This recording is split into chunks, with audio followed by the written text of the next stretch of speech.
Hello, everybody. Welcome inside another late night with me and Chris in the war room. Um, we had an interesting card on Saturday. Some would say it was good, some would say it was bad. I err towards the side that it was bad. But UFC 330, Islam Makhachev defends the belt once again, passes Anderson Silva for the longest win streak in UFC history at 17 wins in a row. And before I go any further, we need Chris to weigh in because as Sam likes to say, boots were on the ground in Philly for this one. So, Chris, obviously, you've been to UFC events before. This was a little different. Obviously, I think this was your first numbered event. Yes. So, how was the experience, and how fucked up did you get? I was having a great time. Sam and I were having a great time. Yeah, I mean, the tickets that we had, hopefully some of you guys were able to catch the story, but we got those tickets for under $500. We were a few rows off the floor. So it was pretty cool. Yeah, obviously the title fights, they went how I expected. I wasn't expecting too much from Mackenzie Dern and Julian Robertson, if I'm being completely honest. And Islam fights, look, we'll get into how good this guy is because he is absolutely insane. But, those are like kind of the fights that he fights. It's just long, it's grinding. It really depends on his dance partner for him to be in a good fight. Like we saw the Volk fight, the first one, I'll say the first one. Volk really put up a valiant effort and made Islam grind, and he forced him to fight in the stand-up game. And Islam's a great striker. I mean, you saw the round 2 knockdown from him on Garry, but Garry just really wasn't able to stop the takedowns. And even when he did, he couldn't get out of the grasp of Islam to really break and try and, press the issue on the feet. What is up, John? How you doing, brother? Thank you for tuning in as always. But yeah, I mean, it was, I thought it was fun. I mean, the prelims were great aside from the Joel Alvarez, Chidi and Njokuani fight. That really kind of killed the mood. I will be completely honest. I almost fell asleep in my seat. I almost did. But yeah, I mean, some good finishes. The main card, dude, I'm two for 2 on Dustin Stoltzfus slams. 2 UFC events I went to. Dustin Stoltzfus fought and slammed his opponent into the center of the octagon. Very niche thing to happen twice, but it was, I mean, pretty cool. So yeah, I mean, there were a good amount of finishes to start. Like I said on the prelims, it was also Shriek new beard lineup. Yeah, man. Yeah, it is tough. Bro. I agree with you. Shriek are always looking good. Hey, I appreciate you. But yeah, I mean, I did not have a bad time. I really didn't. I mean, there were a lot of finishes. That was really all you could ask for. Some crazy finishes too. First fight of the night, Jeremiah Wells. Like, dude. First, oral bite. We'll get into that, but we'll pull it up right now. Yeah, we'll pull it up right now. I'm going to be completely honest. I'll set the stage. Orobai walks out first. What's up, Valiant Thor? How you doing, brother? Dana loves to absolutely trash and humiliate contender series fighter who fight the way Makhachev fought. That is true, but I also think that you kind of have to earn the right to fight like that. Makhachev is an extremely boring fighter to watch. Hanging on to a takedown and burning the clock isn't fighting. In wrestling, it's called stalling. They stand you up due to a stalemate. Yeah, I mean, he was working. Ian Garry with a head kick, so I feel like the whole damage argument's kind of out the window because he did try dealing damage. Yeah, but what's up, Tyler Betts? Islam was going to win that fight. What's up, Tyler? Welcome to the chat. This is the only way Islam was going to win this fight, y'all. He wasn't outstriking Ian Garry, so I don't know what y'all were expecting. But. Yeah, I mean, Islam fought the fight that he needs to fight, and that's what he does consistently. He's very good. The game plan is always phenomenal. Obviously, he has probably the best corner in MMA, if we're calling a spade a spade. So I understand how people thought it was boring. Yeah, you always want to see more action, but, that head kick, dude, the entire arena stood up. Like, everyone stood up, and I thought Islam was going to jump on him. Gary did a really good job of kind of assessing the situation as he was falling and realizing he was getting pushed up against the fence. But we'll get into that a little later. Back to this fight. Muktabek Orolbai walks out and had one of the craziest crowd pops ever. First of all, the arena was packed for the first fight of the night. Jeremiah Wells then walks out in his own city and got booed to hell. They booed the shit out of him. I was like, dude, he's in his own city. That's crazy, bro. Like, yo, Philly is different, bro. Like, they hate their own guy. They love and hate their own guys, but whatever, respect. Orolbai, good first 2 rounds. He was up 2-0. He was up 20-18 going to that third round. He landed takedowns. He got control. He was landing nice elbows on the ground. And then in that third round, Wells catches him with a hook, and it hurt Orolbai. It forced him into what I thought was a panic takedown attempt. He left his neck right in the breadbasket, and Wells has sneaky subs. Like, that's something that he doesn't really get credit for, but he has sneaky subs.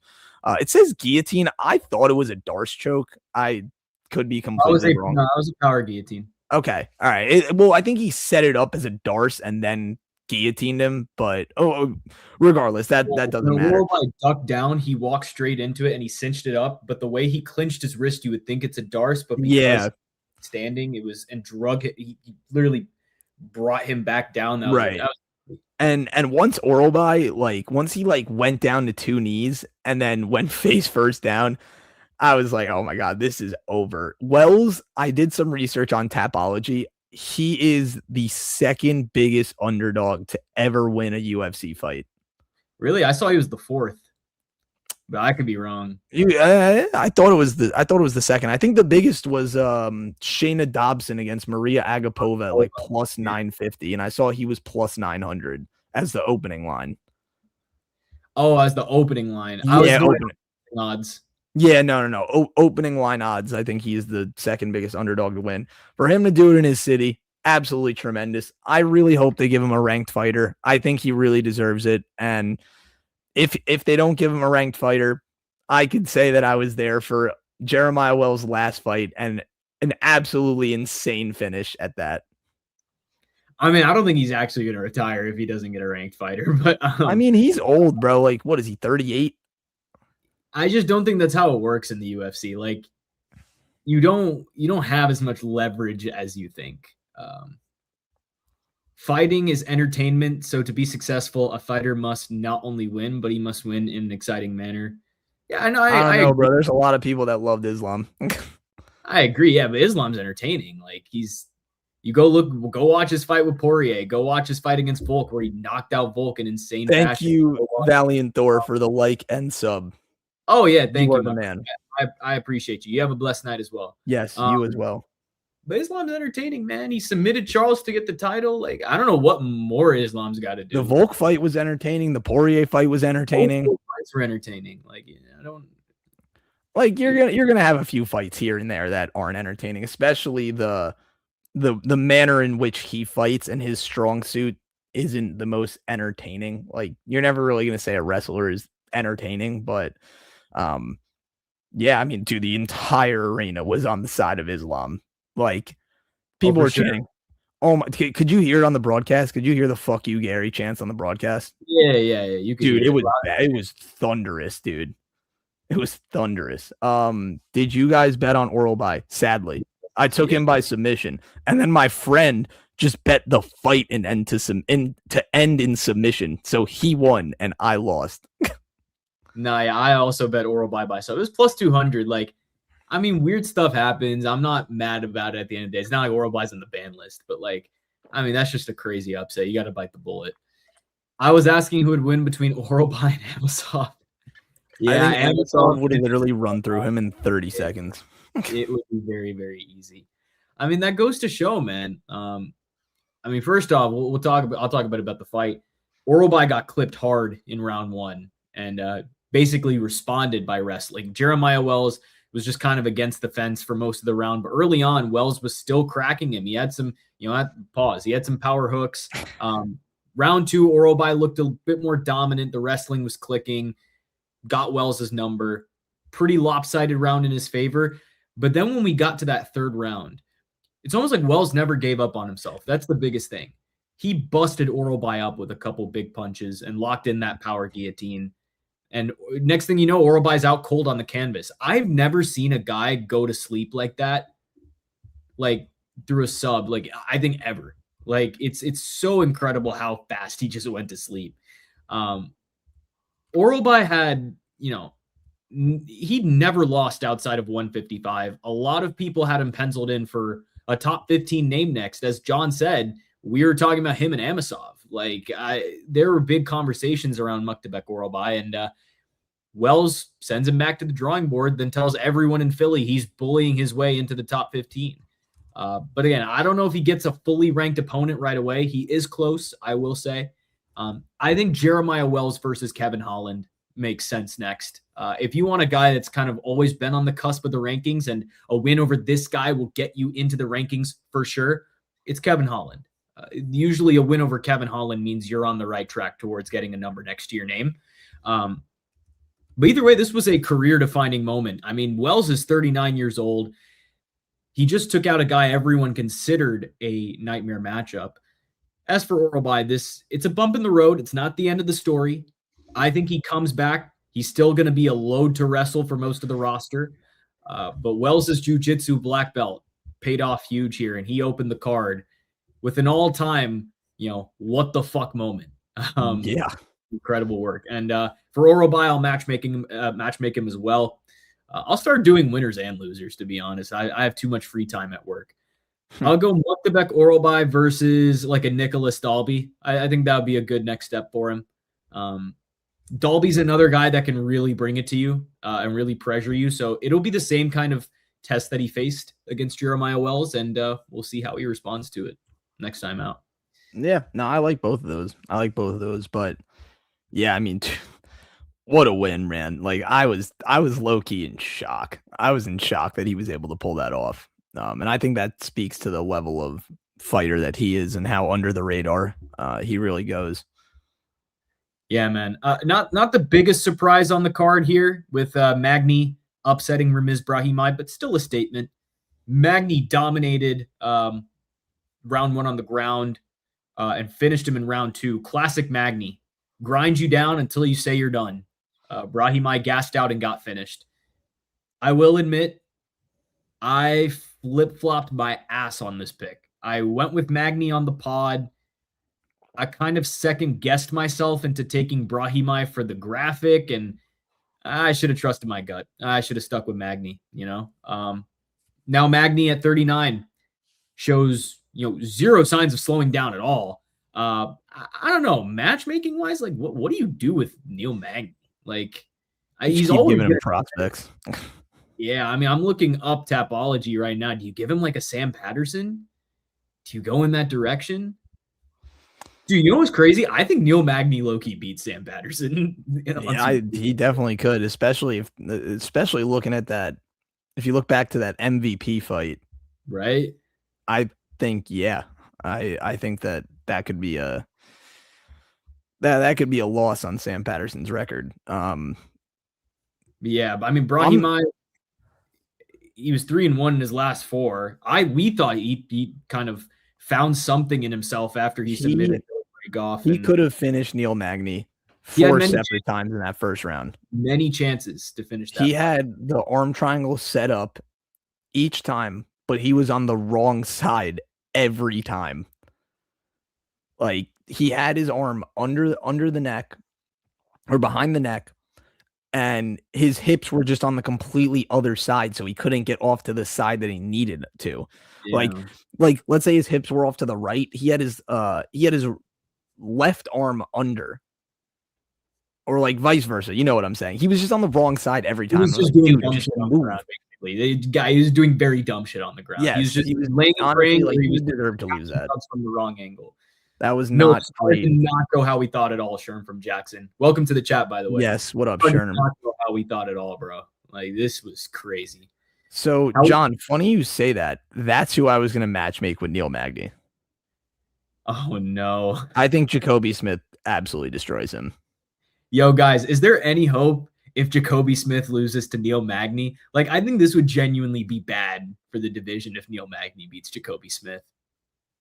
Dude, we might have to start talking about Neil Magny as one of the greatest welterweights of all time. He literally only loses to the best.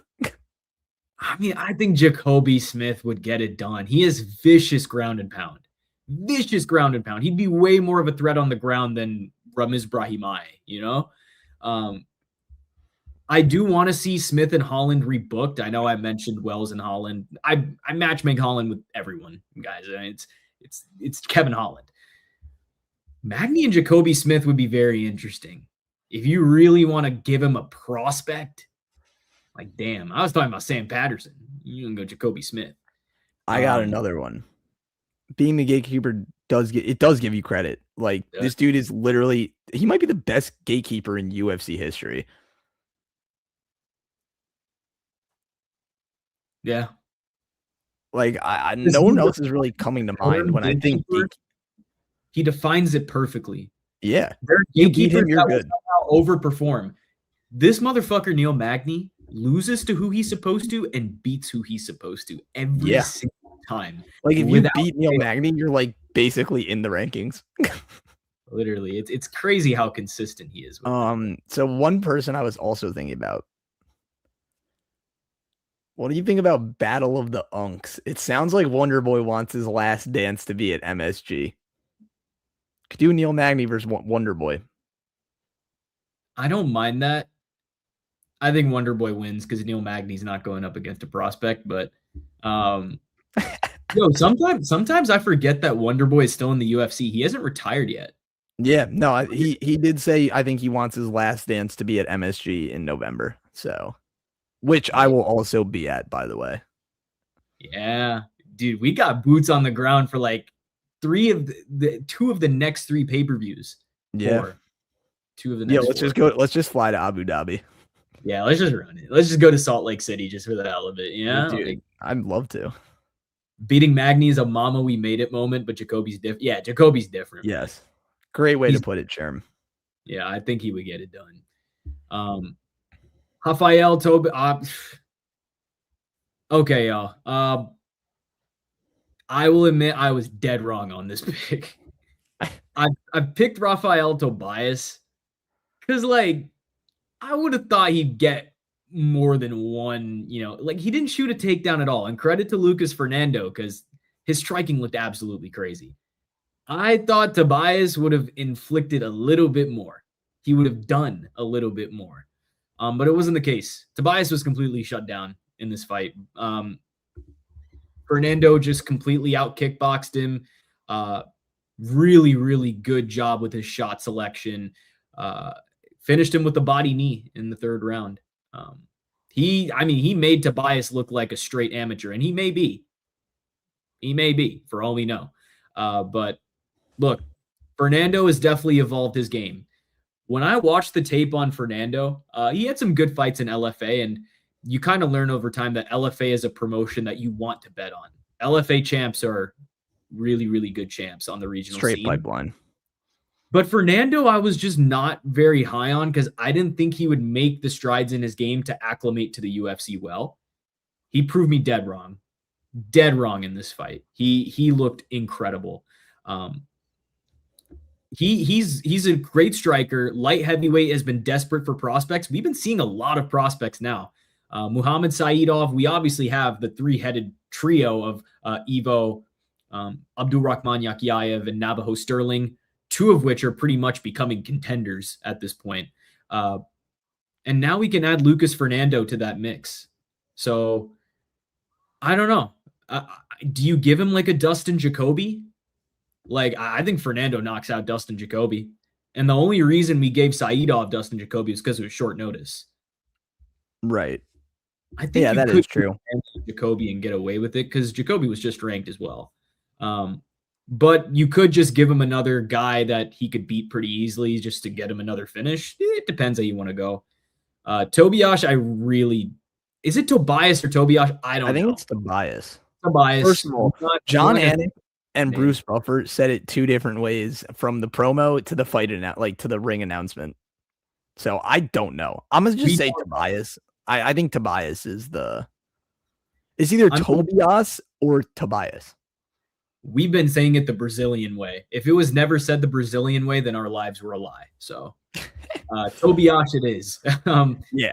The UFC's got some options with him. You put him up against another contender series guy. Like you could go against like Luke Fernandez, just bottom of the barrel matchups for him, or you just let him go. I don't really know. I just don't think he has the fight IQ. Athletically, he's got potential, but he's not showing the tools right now. He looked way better on contender series than his 2 UFC appearances. But benefit of the doubt is he's 23. So, there is time to grow, but I don't know. Maybe you let him go and have him rebuild on the regional scene and see what he does. But Fernando's performance, really, really great here. Let's catch up with chat. No, they have not announced 332. From our hunches, I would think we're going to get a women's title fight on there. It's probably not going to be the main event.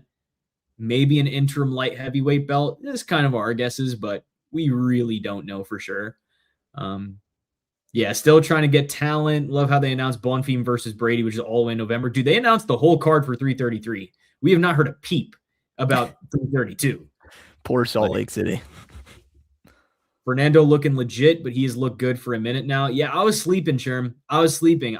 There's things on tape that just weren't catching my eye, but if you were on Fernando, man, good shit. Really good shit. Because I was sleeping on it.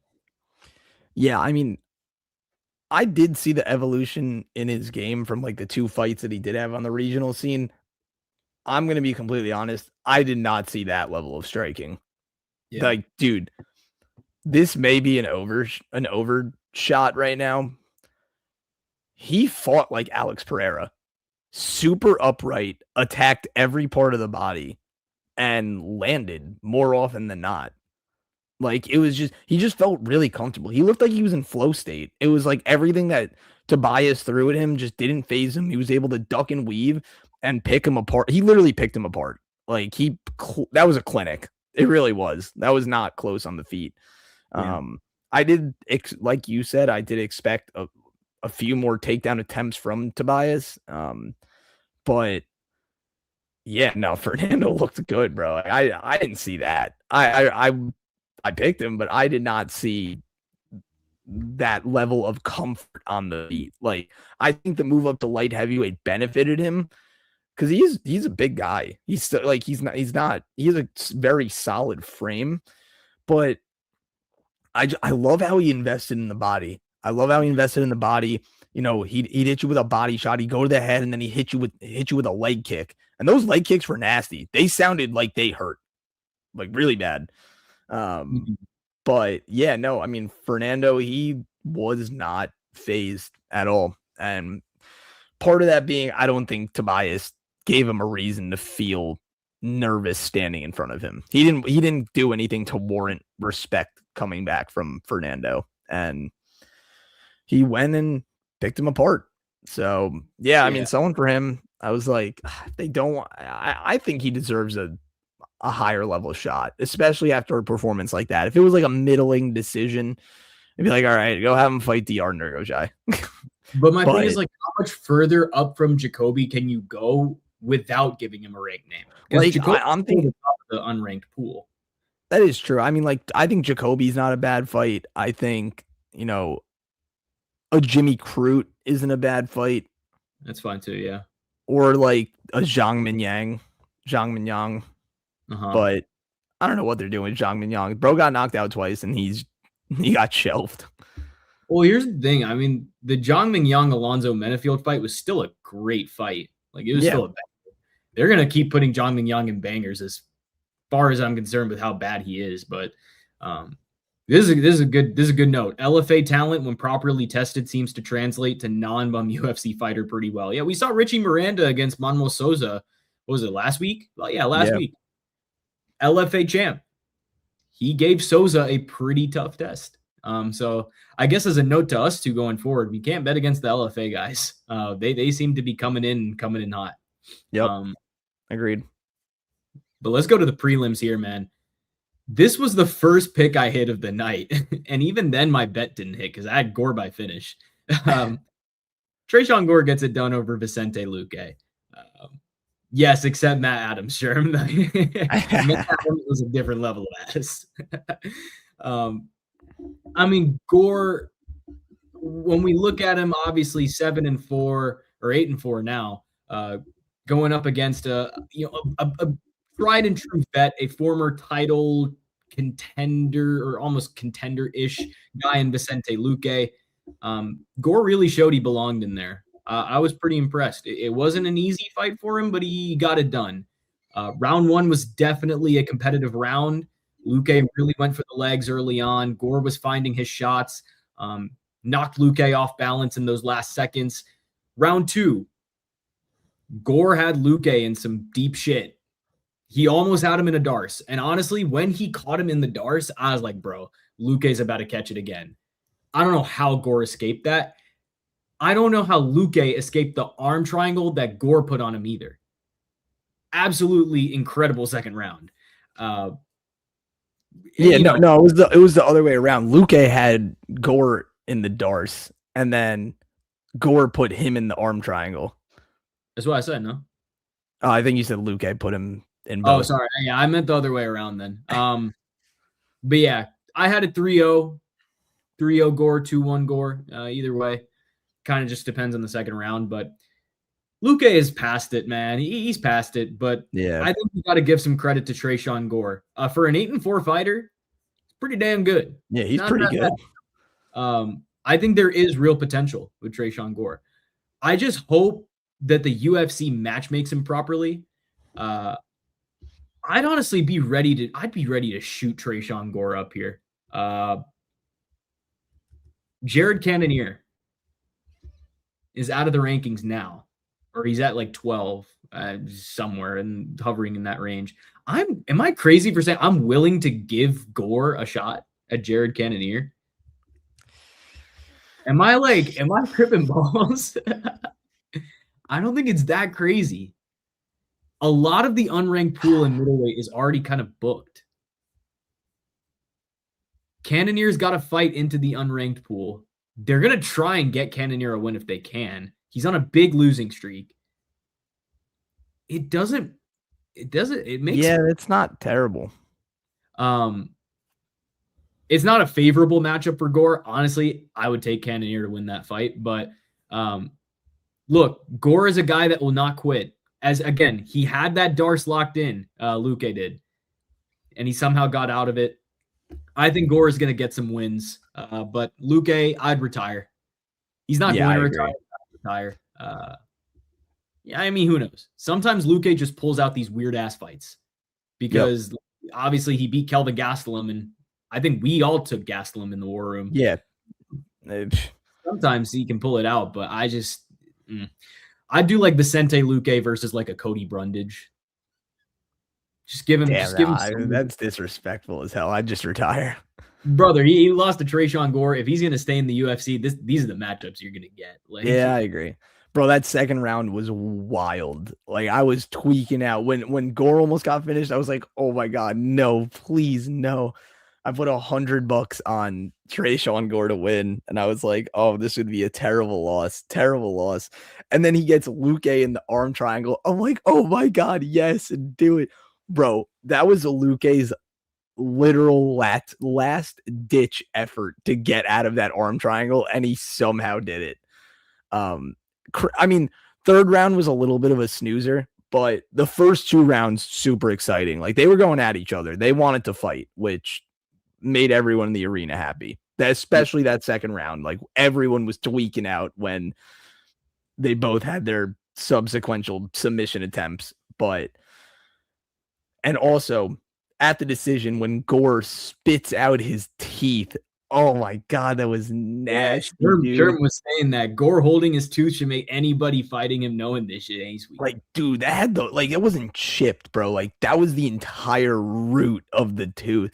And the funny, like, dude, Luque landed that knee with like 5 seconds left too. If I was Gore, I'd be pissed, bro. I'd be so pissed. But yeah, no, I mean, he is a tough guy to get out of there. He is tough as hell. If he can eat that and, not gloat about it, but just be like, yeah, bro, it ain't nothing. It ain't nothing. Bro, good for him. Like, that was a good fight. It was a good fight. I was content watching that decision. Mhm. Especially after the first 3 ended as finishes. I think this was a fun decision to watch in person.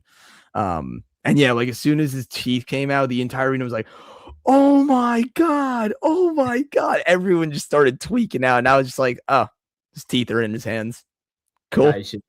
Type. Yeah, type. But yeah, Luque was low-key gatekeeping. His time is done now, it seems. Yeah, I agree. I think he should hang it up. And it's crazy. He's only 34, but he's like such an old 34 in fighting. Yeah. Just too much damage. Wait, how old is Tresean Gore? He's 32. Yeah, bro. They're only 2 years apart. Yeah, but Luque's body is like that of a 45-year-old. Yeah, it's crazy mileage. Yeah, I mean, like, you could give Gore Cannoneer. I mean, I think it's crazy that he's only 8-4. Like, he came into the UFC from the Ultimate Fighter at 3-0, which is wild. Right. Yeah, we talk about like Luque is 24-13-1, Gore is 8-4. Like, yeah, like Gore literally developed in the UFC. Like, we never see that. We never see a fighter actually develop in the UFC. They usually come in developed. This is why it's the greatest sport in the world, bro. You could start at any time, bro. There's no high school or like college process that you have to go through. You can start this shit anytime. You can make your way up at any time, bro. Glover Teixeira won the belt at 40-3, or 42, whatever it was. Like, 100%. Anything in this sport. Like, anything's possible. Let's see Tyler's locks of the week. Went by KO, Dyer over Elise Reed, and RDR over Delidze. I'm gonna tell you right now, Tyler. If you parlayed those 3, I ain't mad at it. Yeah, I might be taking that. I think I agree with all 3 of those picks. Yeah, but you got to stay tuned for picks. I'll shoot it straight to you, bro. There are no more locks in MMA. I saw Orobai lose to Wells. I saw Stoltzfus beat Monster. I seen some shit this weekend. I've seen ghosts. Daniel Cormier became champ for first time at 36. Yeah, man. You can go far at any point. And of course, Teofimo by decision. Chris, you going Teofimo? Who is Teofimo fighting? I haven't really been tapped in that much. Yeah, I'm not gonna lie. I don't know who he was fighting. Oh, he's fighting Raleigh Romero. Oh shit. Yo, Raleigh's good. What are the odds, Tyler? What are the odds on the Teofimo? I'll write it with you. He's minus 260.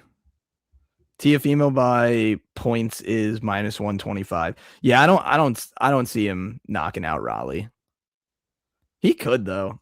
He could, but yeah, I'd probably take Teo by You run that points prop by decision. Bro, speaking of boxing, real quick, I cannot wait for Conor Benn versus Ryan Garcia. Yeah, that is going to be wild. We'll give y'all when we do if there's UFC that weekend. In our picks video, we'll give you it's on the Noche. I'm a freaking idiot. Yeah, we'll give you our pick for Conor Benn and Ryan Garcia as well. That is going to be a war. Teo coming up in weight. Okay, that's good to know. Lighter man skill. Shout out Tyler Fish. Tyler Fish, if he's lurking in here, that lighter man skill, it's never gone wrong. Well, it has, but more often than not, no. More often than not. Dante Johnson slimes the fuck out of Eric McConaughey. This was a breakout performance for Dante when he came to the UFC and he made that statement on Contender Series. This is exactly the performance we wanted to see. We didn't want to see some bullshit against Cedric Dumas where, he's kind of in a dogfight and he makes it close with Dumas for a little bit. We didn't want to see a decision with Cody Brundage. This is what we wanted to see. Go out and slime this motherfucker out. Just a one-shot knockout of McConaughey. I don't know if y'all noticed. He damn near knocked out the ref when he pulled back on the follow-up. He did. He apologized for that in his presser. He said, "Sorry, Mr. Ref, I was locked in." I mean, bro, if I was the ref and I get hit with that, my reflexes I'd be on edge, bro. I'd just be like, "Whoa." But like, you gotta understand why that happened. Yeah, Johnson dropped McConaughey, devastating straight left. Caught the ref with the elbow on the way down. Ref took the shot, ate it on the chin. This fight ended quick, man. I believe in a minute and a half, just over. Yep. Here's my thing with Dante Johnson. He is now cursed because this idiot talked about being a 3-weight champion. As soon as you do that, bro, you are cooked. And I think Tresean Gore did it as well. You cannot, by any means, say you're going to be a 3-weight champion. It's just not going to happen. So I'm going to fade Dante Johnson in his next fight, which is why I've set up the matchmaking accordingly so I can fade him.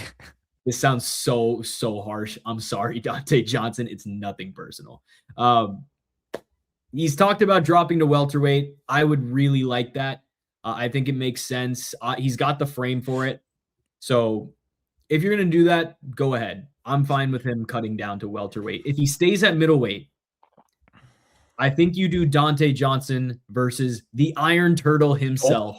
I was going to say that. Park. I think that would be a fire matchup. Yeah, I need to see how gritty Dante is. Dude, we need some Jun Young Park fight news. We're kind of waiting on the sidelines for him. I believe the last time he fought was against Ismail Nordiev, if I remember correctly. And Nordiev cheated the hell out of that fight. I would like to see Jun Young Park back in the octagon. No, it was Ikram. Fought Ikram at 320? 321? Ikram went to a boring-ass decision with him. Yeah, I remember that. Yeah. I need to see Jun Young Park back, and I think Dante Johnson is that perfect next matchup for him. For Eric Makhachev, I'd feed him to a prospect. And I think in this case, it should be Cesario Lejechuk. Yep. I think that's the perfect next step for him. Obviously, we saw Cesare, an interesting fight with Cesar Almeida, where it wasn't the fight that people expected. People expected him to go out and finish Cesar. Not everyone is Damian Penis. Not everyone has the penis power. Cesario Lejechuk, I think, should get it done against Eric Makhachev, but it'll be a good test for him either way. I don't understand changing things when you're going good. What are you afraid of? Are you saying like staying at middleweight or like dropping down? Because I can see what you mean if you don't want to. If he dropped down, like that could ultimately be a really good decision for him because he is small as hell at middleweight. He's a small guy in terms of height. Like, I get this, but I think it's more of just like he's going to run into guys that are going to outsize him down the road. He can beat the Eric Makhanechos of the world. Right. What would it be like if he was in a spot where he could dominate a division? Because he's being left behind by not cutting the weight. You know, I'm pretty sure there was a quote that he didn't even have to cut weight for this fight. He woke up and he was already on weight. He was at like 182. So he had like a fucking burger and went up to 184. Like, dude, that's probably an awesome life. Right? Like, I mean, he can do it, but you got to plan for the future and the present at the same time. So if you want to get ahead of it and you want to cut down to welterweight now, it may be better in the long run. You never know. But I do see what you mean. If you're enjoying sliming out guys like Eric Makhachev, you might as well go do it. Feed him to a prospect is cold-blooded. Yeah, man, but that's just how it is. It's the cycle of MMA. It's the nature of the sport. I mean, dude, he's on his bro. First of all, I mean, he's on his Jared. If he goes down and dominates, he'll come up and fight here anyway. So he wants easier fights. I mean, money wise, yes, yeah, but it's like more of. It's almost like loss prevention. Like he knows he's gonna run into guys that are gonna purely beat him based off size. Which, first, what I was gonna say is he's on his Jared Cannonier trajectory. This dude used to be a heavyweight, and the fact that he doesn't even have to cut to middleweight right now is actually insane. That nutritionist is working overtime. Dude, in an alternate universe, Jared Cannonier is a 3-weight champion. Yeah, could be. Could be. Somewhere in the multiverse. But yeah, dude, oh my God. Makhanechow's body hit the mat like a ton of bricks. Like that was loud, bro. Like the thud on his head. Oh, it low-key gave me chills. But that was exactly what we all wanted to see from Dante Johnson. We didn't want that Cody Brundage BS. We didn't want this boring split decision, which he honestly could have lost. We wanted a statement, and we got a statement. And That's the Dante Johnson that I was expecting coming into the UFC. I'll put it like that. But yeah, no, him versus Iron Turtle, I think that would be a great fight. That'll be a perfect litmus test to see how gritty Dante Johnson is and how, like, what his ceiling could actually be, because you can't really gauge it much off an Eric McConaughey knockout. No disrespect to Eric McConaughey, but you understand. You got to understand the cards you're being dealt.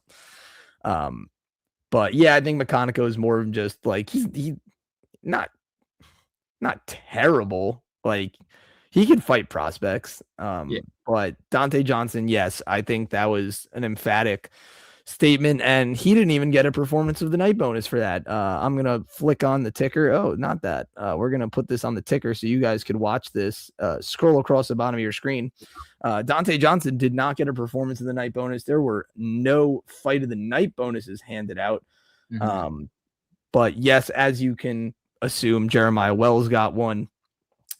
And so did the guy we're going to talk about right now. I guess Charles Johnson lands a Scottish twister. Like, dude, this guy is actually an anomaly. The stuff that he either pulls off in the octagon or gets beat by. Like, he literally just got beat by a Suluev stretch and then comes in and wins by Scottish twister his next time out. That is Charles Johnson in a nutshell. And he still has the only victory over Joshua Van in MMA. So go figure. We are still never betting against Joshua Van. He's going to beat Pantoja. I might as well send the PSA right now. Yeah, dude. That was badass. I mean, Charles Johnson himself is a badass. But I do want to credit Eduardo Chapolin. I did not think the odds were right on this. The odds were spot on. The odds were so spot on for this one. Chapolin obviously took this on 4 days' notice, and he was in this fight the whole way. Honestly, like, if this weren't under the short notice circumstances, I think Chapolin would have won. Like, he would have been much better prepared. And it's not cope or anything. I picked Charles Johnson. I laid a lot of money on Charles Johnson. But I think Chapolin would have gotten this done on full camp. And I don't know if I'm alone in thinking that, but I was very impressed. Very, very impressed for a UFC debut. Because in round one, Chapolin was landing. He was outstriking him. And normally we see Energy start these fights kind of slow. But it proved to be a pretty dangerous thing to do against a guy like Chapolin. Now, obviously, let's talk about the illegal knee and the eye poke. You don't like to see that. It didn't seem like it was direct or intentional. The eye poke, maybe. The illegal knee, it didn't seem like he wanted to do intentionally, but a point's going to be taken either way. I'm fine with the decision. I think Herzog made the right call in the moment. Round two, I mean, Chapolin's striking looks so good. Yeah. Dropped Energy with that left hook. I mean, he had him in some deep shit. He had him running away. Yeah, literally. I thought it was going to go exactly like the Alex Perez fight for Charles Johnson. It looked the exact same, those finishing sequences. But Johnson miraculously survived, man. I don't know how he grits this shit out. Chapolin was working away. And eventually, because of that whole thing, he gassed out. He literally faded. Again, short notice turnaround can partially play a factor in that. But, round three, Energy turns it around, hurts Chapolin with a very nice body kick, and locks in the Scottish fucking twister. I mean, the cardio from Energy was just incredible. The grit in that third round. For Energy, I think you run back the Jose Ochoa matchup. I agree. It was going to happen anyway. If you want to steer away from that, I think he's going to be fighting down rather than fighting up. Hurts to say, because we're not that far removed from the Almabayev loss. I don't think they're going to send him up. Could we see an Energy versus a Mitch Raposo potentially? I think that's live to happen. But I do think they would run back Ochoa over anything. But Chapolin, man, short notice again. It wasn't the best circumstances for him. He should be good in the UFC. I think his next fight, he's going to go out and win, assuming the opponent is someone that he can handle. His striking looked really, really good. The takedown defense looked legitimately excellent. He looked good in the clinch. This was on no camp. I'm excited to see what Chapelin can do on a full camp. I don't think the Contender Series fight painted the full picture of what he could be. And yeah, Charles definitely fixed the hair too. Yeah, talk about that. Yeah. At least he braided it up this time. Yeah. I still don't understand how CJ lost to Alex Perez. I mean, that's the fight game. Alex Perez is a good fighter. He's good. a dog. And he had the same game plan that Chapelin had. Yeah. I said that on the but yeah, I said it on the picks video. I'm like, Chapelin comes out guns blazing. He does not let you rest, and that is Charles Johnson's mortal weakness in this fight game is he comes out too slow and he pays for it. Chapelin gassed really bad after that finishing sequence. Like you could see the momentum building for Charles Johnson. Also sick. Charles Johnson walked out to the Rocky music. He had the whole arena on his side already. So, I mean, good choice by him. So funny though. Me and this guy sitting behind me, we were like, dude, I had good amount of money on Charles Johnson. I had $100 on Charles Johnson. And the guy behind me had a lot of money on him too. And we agreed. We said, if Charles Johnson loses, we're going right from the arena and getting skullets. So thank you, Charles Johnson, for saving my hair. Yeah, that would have been actually hilarious if I came on this stream with a skullet. I probably would not go outside for a month until my hair grew back. We're the cat. We're the cat. Oh, yeah. We're the cat, man. But yeah, I mean, Charles Johnson, he just knows how to put it on in the third round. I literally said to everyone around me, my whole section, I said, don't worry, guys. Charles Johnson is the best third round fighter to ever grace the face of the earth. And then the whole finishing sequence happens. He gets the twister. No one knew what happened. They're like, oh my God, why'd he tap? I'm standing up, screaming at the top of my lungs. He just got a effing twister. Oh my God. And everyone's like, bro, that was a twister. I'm like, dude, he literally just got him in a twister. And then obviously they announced, they're like, wow, bro, like that's crazy. As soon as I saw it, I was like, oh my God, he's setting it up. Like the Scottish twister is so weird because it's like a half twister, but it was the way that Chapelin was sitting in the guard that Charles Johnson just locked down the leg so he could crank it. But yeah, I guess I was the only person in the lower bowl to know that he got a twister, which made me feel good. But yeah, I mean, dude, that was a sick way to win a bet. Like I won a bet on a Hail Mary Scottish twister. Chris had that aura in the prelims. He's on his group leader shit. Yeah. I was like, dude, he just got a twister. He just got a twister. And then everyone's like, oh my God, that's sick. And I was like, yeah. So you just got to pay attention, bro. CJ's fought 4 times this year. You bet your ass he's getting 5. Oh, he's 100% fighting again. Hopefully they do him and Ochoa on MSG. That'd be cool. That'd be dope. That'd be a good fight. That'd be like a good early prelim fight. Or hear me out. You could put it in the Apex. I don't know what they're gonna do. Nah, Charles Johnson, his fights are like low key, very entertaining. No, yeah. Put it on paper. I agree. Yeah. Can we skip this fight? Jack, can you give us permission to skip this fight? Look at the ticker on the bottom. It's gonna boil my blood in an extremely boring decision. It's not even the fact that it was boring. If Joel Alvarez got it done in a boring fashion, I wouldn't have cared. Bro, what in the fuck was this fight? When have we ever seen Joel Alvarez fight like this? It was literally a sparring match. We were completely duped. Joel Alvarez decided to try and out Muay Thai a Muay Thai guy and decided to just go tit for tat at range with Chidi Njokuani. Mind you, the one way that he would have lost this fight was doing exactly that.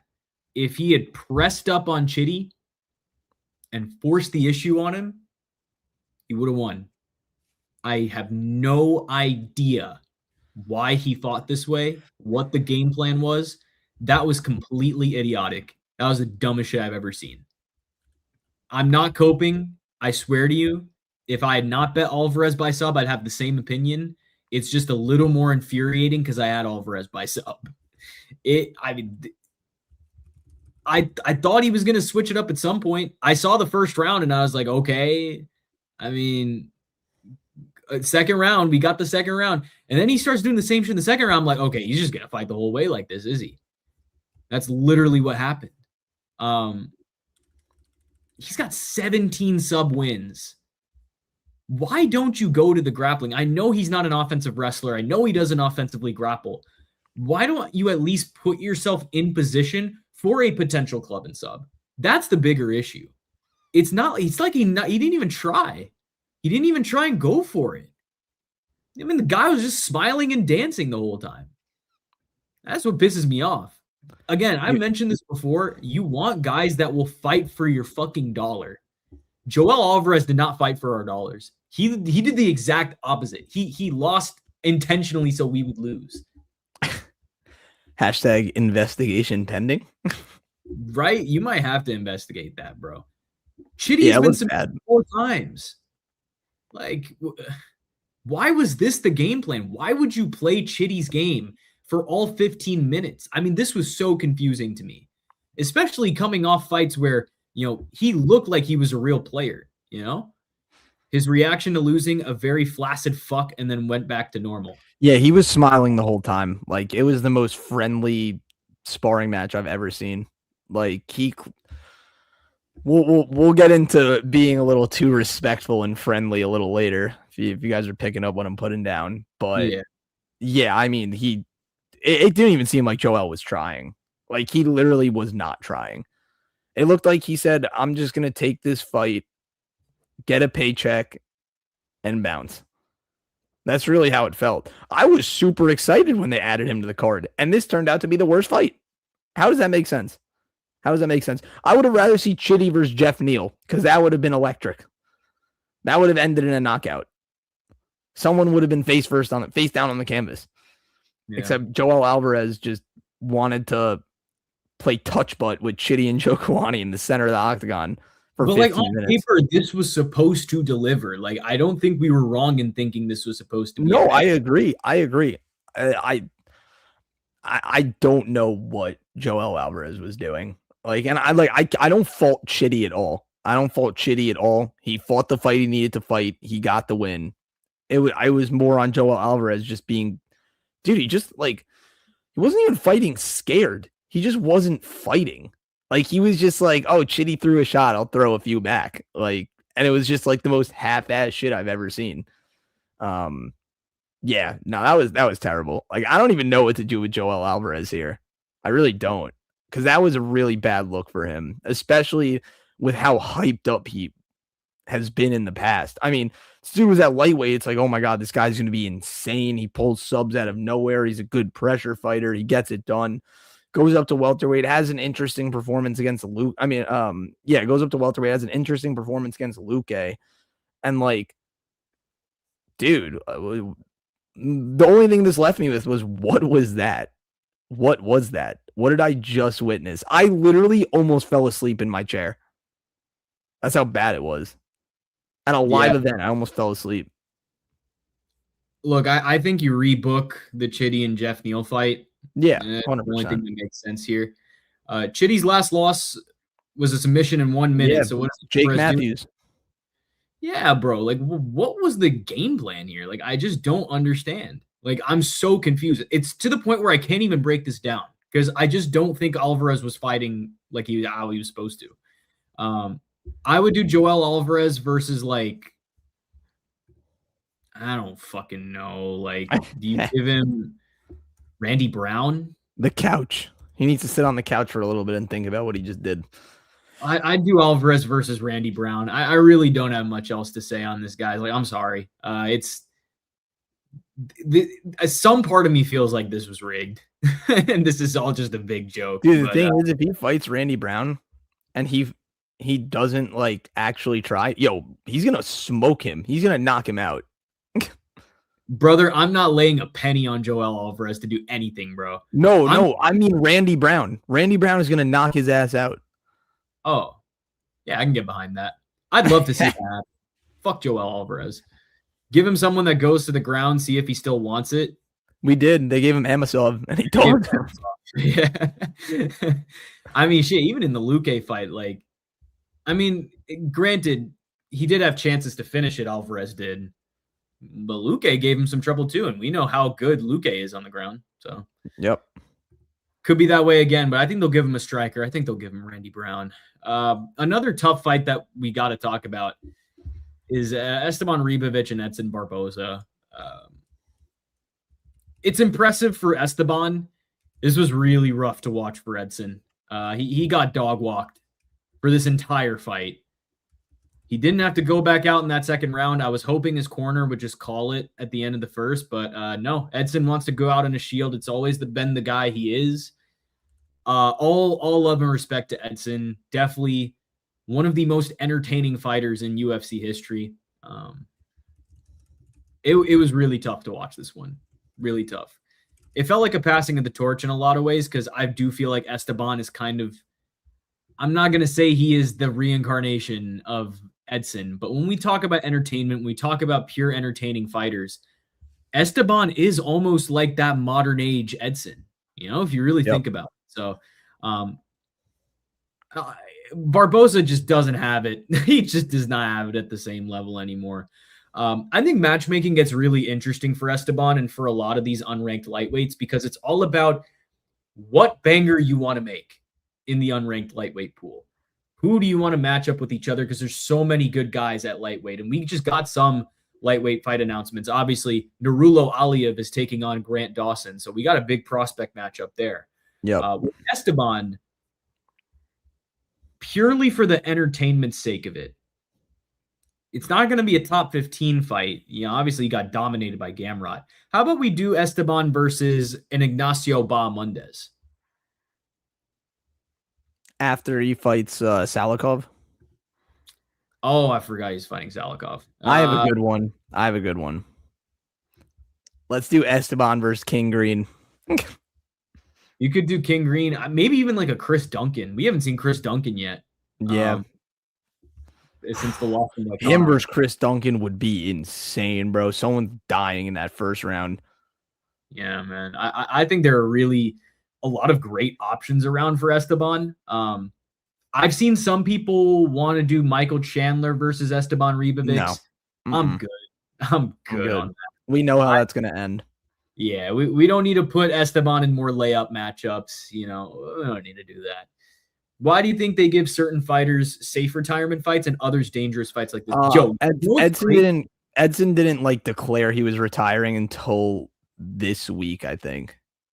But also, dude, Chris, we were just talking about this. Remember, I was in the car driving to work, bro. They gave Michael Chiesa Nico Price. Yeah, that is true.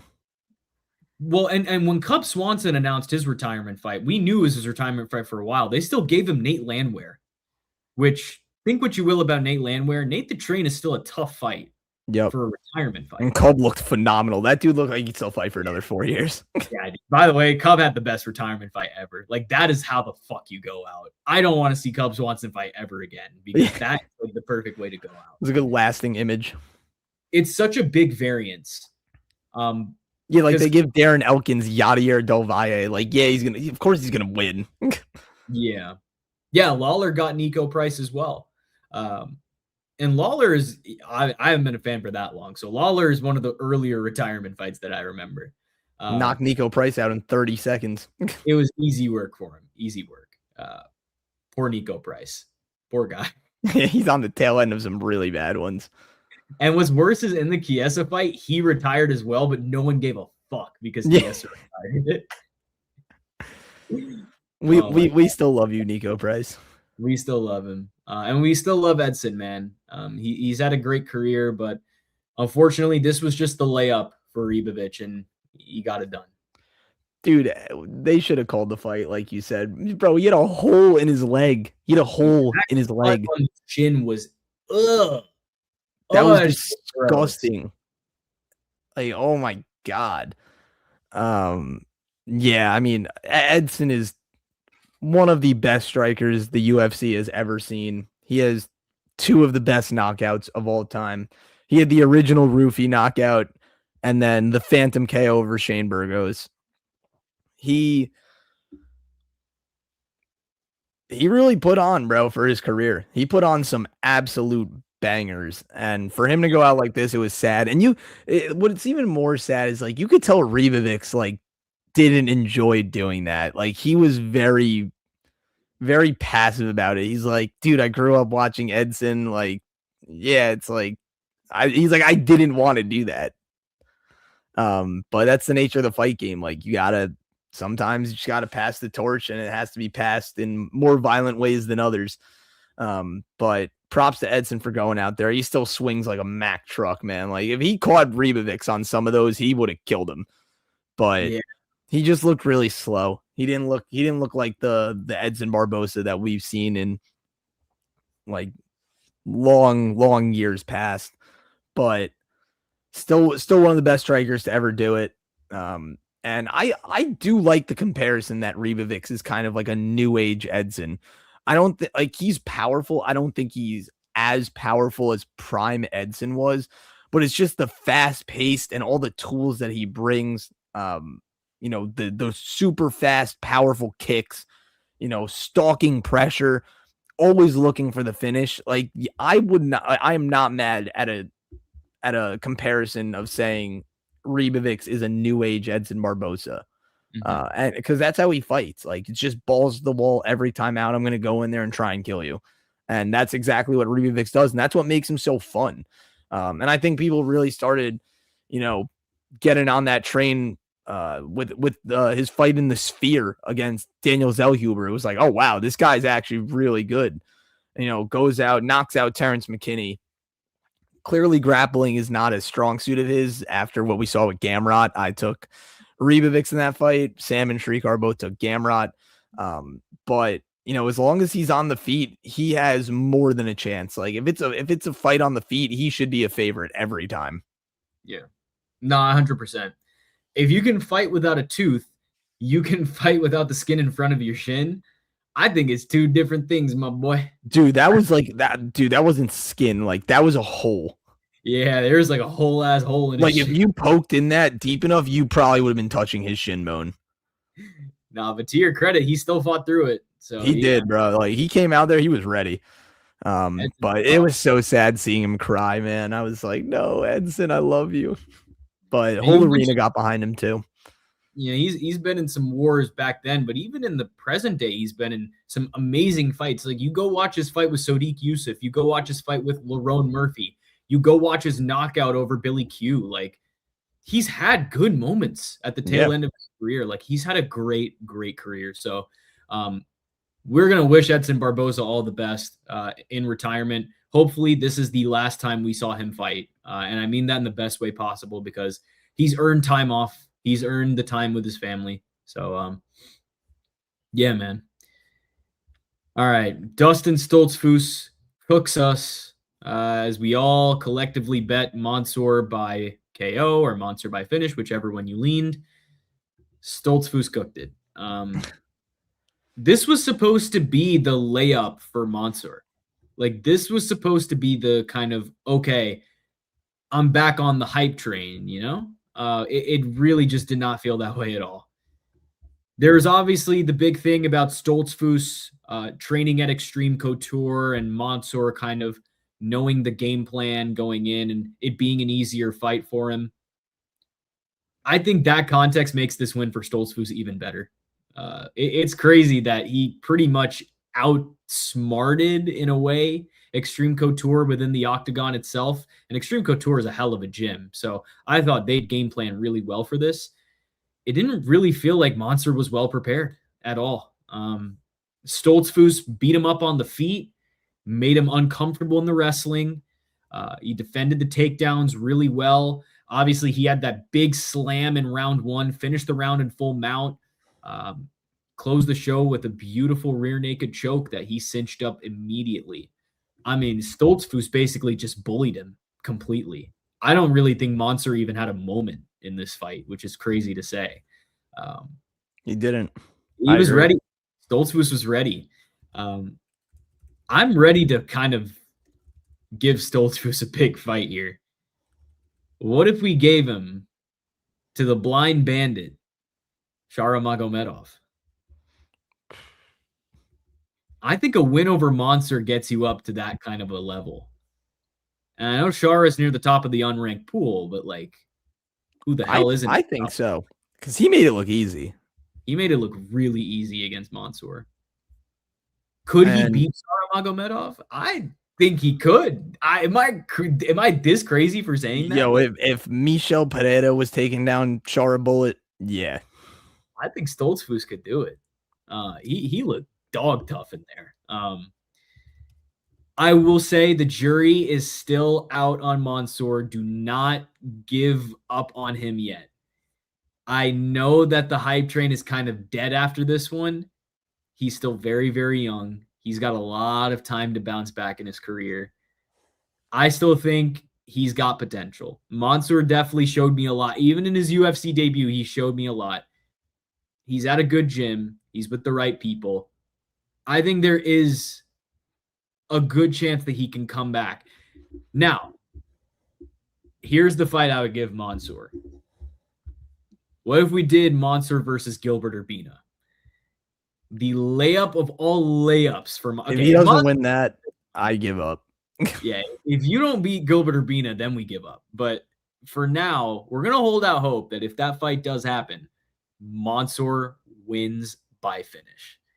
If it doesn't, good riddance, my boy. I'm not betting on him until I see anything else.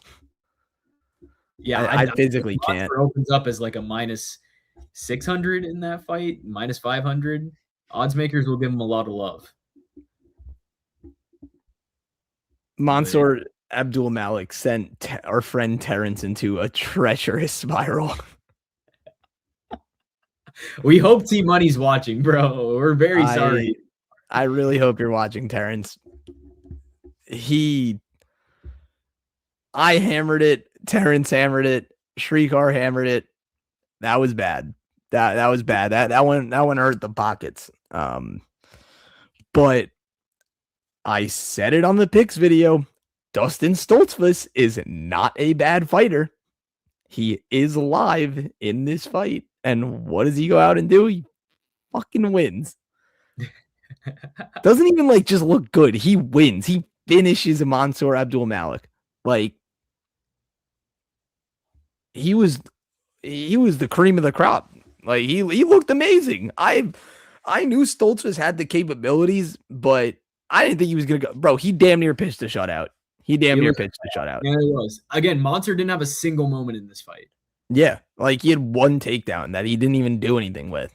And Stoltzfus, I said it at the beginning of the stream. If you weren't here, I've been to 2 UFC fights in my life. Stoltzfus was on both those cards, and he did the Stoltzfus slam twice. So I'm 2 for 2 on Stoltzfus slams, which is honestly sick because when they slam each other in the octagon like that, dude, it shakes the arena. Like it shakes everything. So yeah, that was pretty cool. But yeah, Stoltzfus looked great. Like I think that was the best performance of his career without a doubt. Easily. But yeah, now that I'm looking at it, like him versus Shara is actually not a bad fight. Like that's really not a bad opponent for him to face. I feel like they fought each other, but I'm definitely bugging. He fought Bruno Ferreira. Ferreira and Abus Magomedov. Yeah. Wrong Magomedov. But yeah, I also said this on the picks video. I feel like everyone thinks Stoltzfus is not good because of when he got front kicked in the face by Abus Magomedov. Like, I feel like that's a lingering image in some people's heads. However, this guy has a win over Joe Pyfer. He does. Well, it's because Pyfer got hurt, but hey, all right. Nah, we can't say that though, because we're taking that same route with Van versus Pantoja. The Van agenda has to continue. I'm sorry. Yep. So hey, I mean, he caused it. He caused the injury. He has a win over Joe Pyfer. Oh my crazy coat from the war room. But yeah, we're going with it. Yeah. But yeah, he has a win. He caused it. He got the takedown, he dumped him, and Joe Pyfer broke his arm. You gotta count that as a win. So he has a win over a top 6 middleweight right now. think Piper's 6, 7. Yeah, I think he's at 5. He's at 5. He might be 5. Yeah. He has 5. a win over a top 5 middleweight. Doesn't matter how it happened. It happened. He won. So yeah, I mean, best performance of his career without a doubt. And if Mansour loses to someone like Gilbert Urbina, I think you actually cut him. Yeah, that's it. Send him to RAF. That's it. And we'll see. We'll see if Mansour can rebound from there because he needs some momentum. I like Mansour too. That's why that one hurt. Like Yeah. I do like him. I like what he brings to the table. 100%. What do you think about what Callie Fernandez brings to the table? Absolutely no IQ. This one hurt bad. Like, why do you spin against the fence against a guy who's 6'4"? He literally threw himself right into the freaking knockout. It was so stupid. I put $200 on Callie Fernandez before this fight, and I literally could have just went outside the arena, lit $200 on fire, came back, and the fight would have been over. That one hurt. That almost sent me into a spiral. I went to the bathroom right after it happened. I was like, I need to decompress. Like I couldn't be in there. Too many Jalen Turner supporters. And I love Jalen Turner. Nothing against Jalen Turner. Absolutely nothing. Great finish. I hope he gets the mental part of the fight game down. Locks that down. Like, the dude has all the intangibles you could want in MMA. And he was going through some mental stuff. He lost a few in a row, abruptly retired, came back. And as soon as he retired, I was like, he'll be back. He just it was just a rash decision at that point in time. But yeah, I mean, the dude is good. He is good. I don't know why I doubted a 6'4" lightweight, but here we are today. So yeah, I mean, Coway, that was just probably the absolute worst decision you could have ever made in the octagon. Jalen Turner capitalized on it. Dude, it felt like, Jalen Turner is so long, that punch, it felt like he hit him from Pittsburgh, bro. Like, he wasn't even in the vicinity of Coway Fernandez, just stuck his arm out and boom, it was over like that. But yeah, I think Jalen Turner really needed that one. He needed that one, and hopefully I think that's going to help him rebound mentally and get back on the train. I want to see Turner versus Fiziev. Oh, you're saying some shit right there, John. Dude, that would be a sick fight. I'm so down for that stuff right there. I like that. Jalen Turner in round 1, man. Jalen Turner in round 1 is a freaking menace. I did end up betting on Turner in this fight. I'm glad I did. Betting on the physical tools that were available. Coway's only chance in this fight was letting it go to round 2 and just wearing Turner down. The first onslaught that came, if he survived it, Coway probably would have been fine. He didn't survive it. That's just how it went. Look, man, I agree. I don't know why he threw that spin. That was insanely dumb fight IQ. That practically opened the door for Turner to just boom, finish him. 39 seconds, big shot, violent ground and pound. I mean, this was a brutal win for Jalen Turner. Very efficient too. Quick night at the office.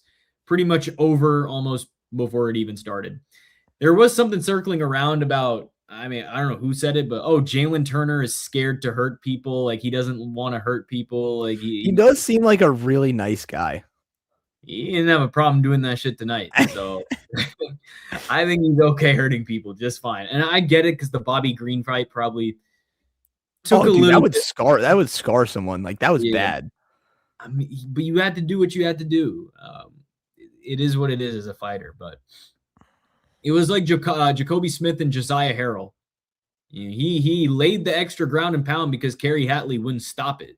I'm pretty sure Kerry Hatley was the referee in the Green and Turner fight. Am I wrong? No, it was Herb Dean. That's where he got the nickname. If he dies, he dies. That was Herb Dean? I'm pretty sure. I don't think that was Herb Dean. Let us know in the chat who was reffing that Jalen Turner and Bobby Green fight. But I mean, Turner is a nightmare matchup for basically anyone that's ranked. Oh, it was Kerry Hatley. You're right. So Kerry Hatley has had some terrible stoppages between this and Josiah Hurl, but it's just the Kerry Hatley thing. He puts up an L for whatever reason at the beginning of every fight. Yeah. I think Jalen Turner is going to get a ranked name just off the strength of beating Edson Barboza, finishing him in round 1, finishing Kawe in round 1 in 30 seconds. This was a statement performance for him. I like the Fiziev fight. How about Jalen Turner and Manuel Torres? I think that would be a fucking sick fight. Round 1 finish. Round 1 I keep coming back to that one more than anything. But Turner and Fiziev would be a banger. You look at the size difference between Turner and Fiziev. Like, how does that play out in the octagon? I think Fiziev wouldn't have a lot of trouble landing his body kicks, but trying to go for the head, he would have some trouble. Yep. I mean, that would be such a banger. But that would be a good fight. I'm down for that. You could even do like a Jalen Turner versus a Drew Dober. Like, I think that would be a good fight in his own right. But I want to push Jalen Turner back to the rankings. Yeah, I agree. You push him forward. Kawe Fernandez, his stock went down. Don't spin. I just don't like. Why would you spin? I really don't get that. But I would do Kawe Fernandez versus like a Beast Boy Mike Davis. Like, try and get him a rebuild. And Fernandez and Mike Davis, for what it's worth, would be a great fight on the feet. And obviously, Mike Davis can bring a wrestling threat too, so we could see how Kawe attacks that. But I can tell you one thing: Mike Davis won't have to complain too much about grappling. He won't have to complain this time. Kawe will not be called gay, basically. So Kawe won't be called a gay fighter by Mike Davis. That was one of the craziest rants I ever came across on social media. Yeah. Jalen Turner, man. Yeah. The slime out of the card for sure. Why did I take Kawe Fernandez? The world may never know. Pick him, bro. So I took Kawe Fernandez. I put way too much money on it. Partially probably because I was hammer time in the Xfinity Mobile Arena. But when I went to the bathroom, I had a premonition.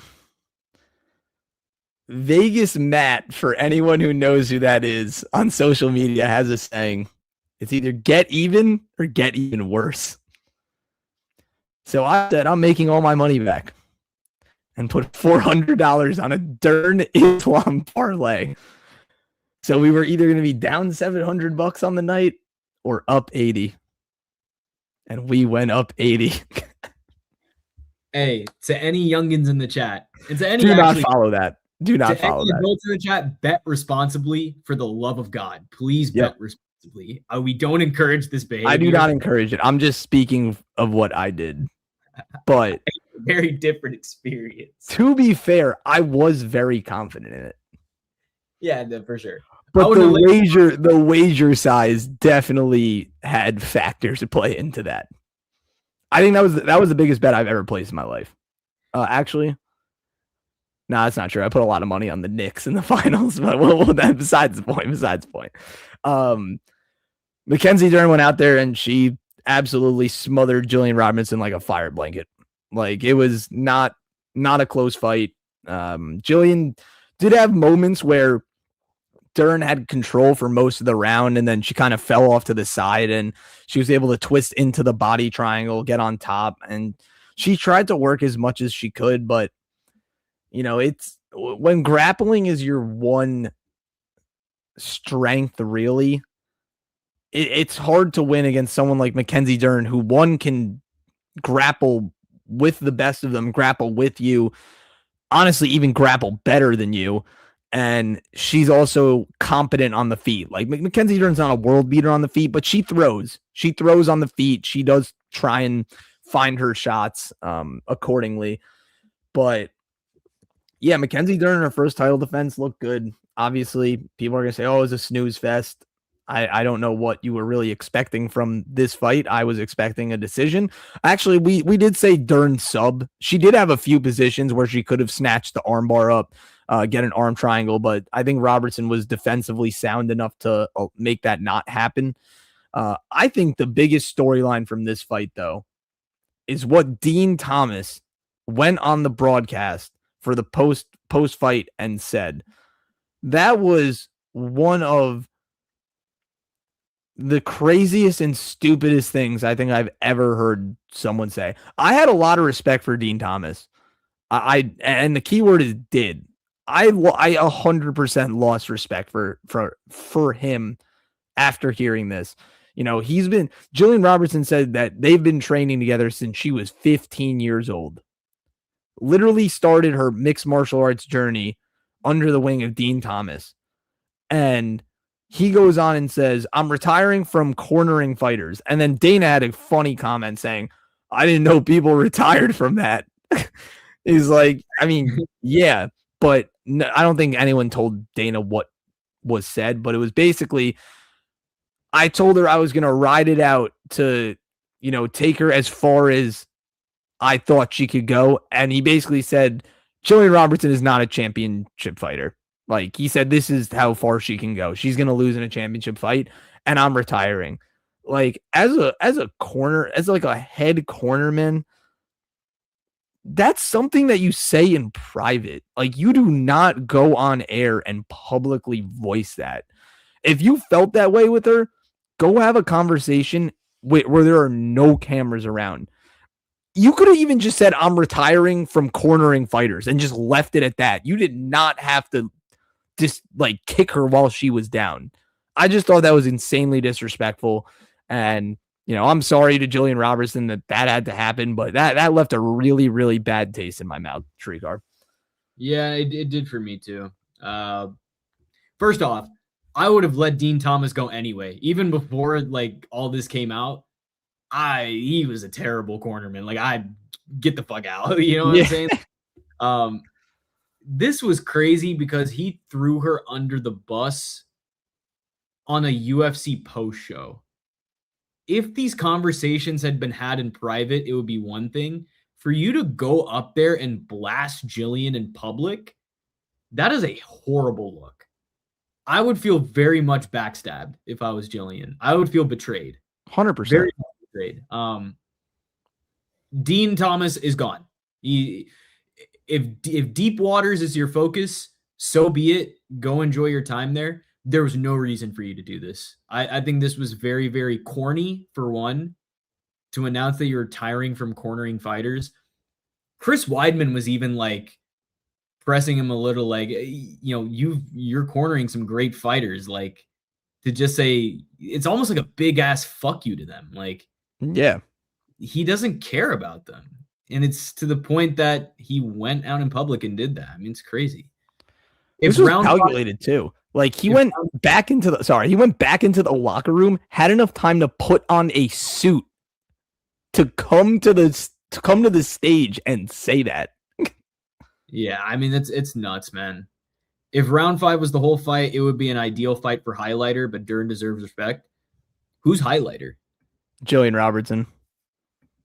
I'm assuming because of her hair. That's her nickname? No, it's the Savage. Highlighter. If I saw you as a bag and you were a person. Yeah, no, literally. That's exactly how it was, bro. Like, that was terrible. Like, really poor on Dean Thomas's part.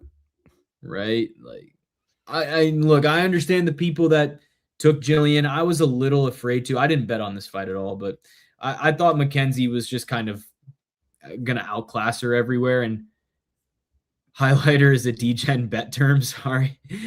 You're good, bro. You're good. Hey, explain the highlighter. I'm actually interested. Yeah, I've never heard that. I thought you just meant because of her hair. Like, it's kind of highlighter-ish. Put us on game, bro. Put us on game. But this was a slow fight, man. Dern won this clear. As Sherm said, round 5, she ran out of gas. And that kind of does worry me a little bit that she kind of lost her gas in round 5. And that's when Robertson found some success. But I mentioned it in the breakdown for this.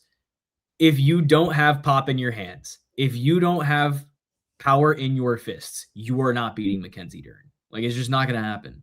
because she will just outclass you everywhere else. Zhang Weili will do it. Zhang Weili will beat Mackenzie Dern, and I think she'll do it pretty easily. I think she'll do it within 3 rounds, or it'll go to decision if she decides to do that too. But it's because Zhang Weili actually has power. She has fight-changing power. Lemos was able to beat Mackenzie Dern for the same reason. Jessica Andrade was able to beat her for the same reason. Just going to mention that. That is exactly how you beat her. And if Jillian didn't have it, she didn't have it. In fact, I'd venture towards saying it's the complete opposite. She was feather-fisted, but very strong performance from Dern. It wasn't too out of range of what I thought would happen. Highlighter is a women's fight that seems easy money, usually accompanied by a woman with crazy hair to win as the bet. Okay. I have never heard that, but that's low-key fire. I do like that term. I hella fuck with that. We're going to for all 11 people in the stream right now at 2:59 Eastern time, thank you. Shit. It is crazy late for a lot of you to be in this, and we appreciate it. We love y'all. Hey, give us a like, man. It's a free action. Best way to support us. Bro, I didn't even realize how many motherfuckers are in here. We appreciate you guys for real. We really do. Highlighter, man, that's fire. We might have to hang on to that. We may be. Yeah, I'm putting that in the back pocket, Sherm. You, Sherm, because you put us onto the terminology. But that's fire.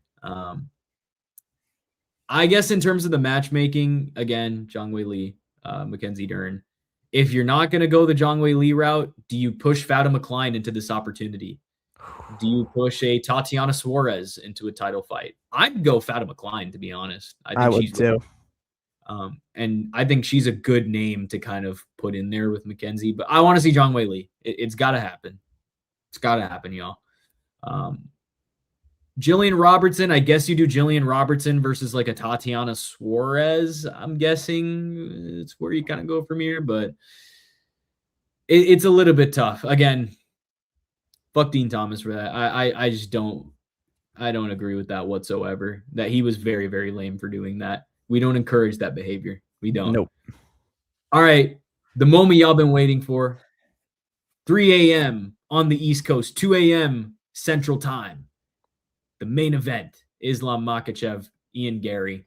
Let's talk about this one, man. First off, shout out to Islam for making history 17 in a row. Anderson Silva's win streak record has at last fallen. There was no fluke head kick this time. We got a legitimate victory out of Islam. There's no Leon Kamaru situation withholding that. I would say, besides the Volk fight, Volk won, of course, this was the toughest fight of Islam's career. Just because, one, the size of Ian Garry compared to Islam, this is where we were wrong in our breakdown. There was a size difference. It wasn't very apparent on the face-offs. Once they were in the octagon, there was a big-ass fucking size difference. Yep. That we really didn't catch on to. Islam looked very undersized. And that kind of worries me going up against Morales or a Prates next. Prates more so because of the length. But a Morales will have him everywhere in size. That worries the fuck out of me. It took Islam a lot to wrestle Garry in this fight. He had a much tougher time with him than JDM, which we expected. But it's also the skill set of Ian Garry, man. Like, he defended the wrestling very freaking well. He did a great job. We got to give a lot of credit to Ian Garry. I think the next time we see Ian Garry in a title fight, he will win. This was great experience for him, just like the Shavkat loss was as well. It was great experience. Hot take, Islam finishes both Morales and Prates. That is a flaming hot take. It's a hot take, but I respect it. You never want to bet against the GOAT, but my GOAT. Not Chris's GOAT, but my GOAT. He's getting close. If he beats one of them, I've been saying it. If he beats Carlos Prates or Michael Morales in a convincing fashion, or both of them by decision, I don't even care. I actually think I have to relinquish my GOAT status from John Jones and move it to Islam Makhachev. I don't think you guys understand how painful that would be for me. That would take me a lot to say it on stream too. Dude, I will, guys, I hope you're all in the stream for that. That will be a victory lap of hell for me. I will actually just be dancing on this guy's. I'm not gonna say dancing on his grave. That'd be crazy. I will be rage baiting the hell out of Chris that day. It will be a phenomenal day in the war room. Who would win, Islam or Prime Usman? Yo, John gives us the most fire fantasy matchups. We have to shout out John. I'm not gonna lie. I'm taking Islam. I lean Islam, but like Usman would be such a tough matchup for him. It would. I think on the feet, it would be pretty tit for tat. Usman has never really faced Dagestani wrestling. He did against Hamzat to a degree, but that was very different. That wasn't Dagestani wrestling. Everyone has an answer for the Dagestani wrestling until they face the Dagestani wrestling. And Ian Garry, we're thinking, Sherm. Now we're thinking Usman plus money. I'm not gonna lie, I'd take Usman at plus odds. I think it'll be a pick 'em. Tyler says Islam. It'll be a pick 'em. I don't think Usman would be like a plus 200. I think it'd be like minus 115 Islam, minus 105 Usman type shit. Like I don't think it'd be anything crazy. But like speaking about the size difference, like yeah, Islam was able to land some takedowns. One that was just purely because of technique and not him being able to bully Ian. Bro, there was a few times when Islam got Ian down. Ian crawled to the octagon side or like just to the fence so fast with Islam on his back too. It was like, bro, it looked like he was moving at the speed of light to get to the cage. And the fact that he was able to carry Islam like that and move that fast, that's when I knew. I was like, this fight might not be as free as I really thought it was. Like I was nervous the whole fight. Obviously, Islam knocks Ian down in the second round, but Ian, he looked good. Like, yeah, it was a 49-46 loss on two judges' scorecards, but like he can go home and hang his head high. Like he can hang his hat on that performance. And so speaking about, we were speaking about, friendliness, I guess, quote unquote sparring. This wasn't sparring, but like the Joel Alvarez fight. Joel was like really happy to be in there, like respectful.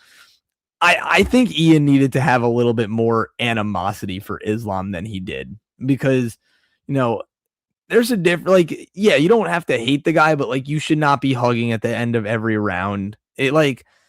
It just feels a little weird. Like when you're in the octagon, it's like, yeah, you can do a fist bump. Like a lot of guys just bump fists and walk back, but like hugging at the end of every round is like, that's a little weird. Even Islam said he hugged too much.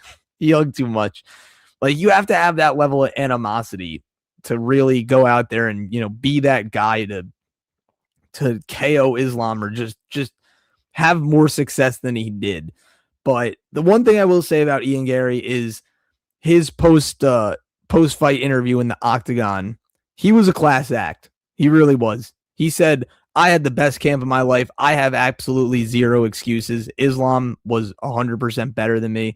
And I'm going to go home. I'm going to sit on this and I'm going to come back better.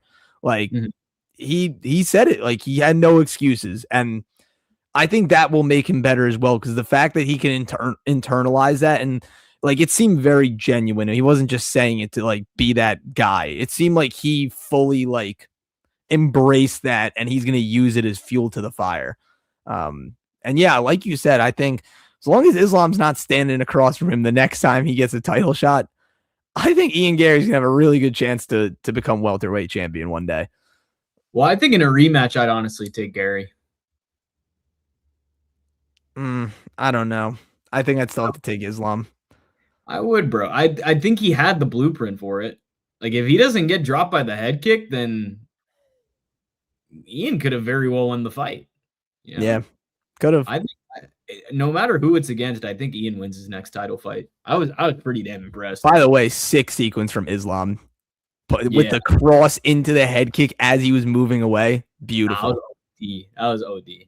But with the whole thing about the too much respect thing, I completely agree. I think you save that for after the fight. Like you don't.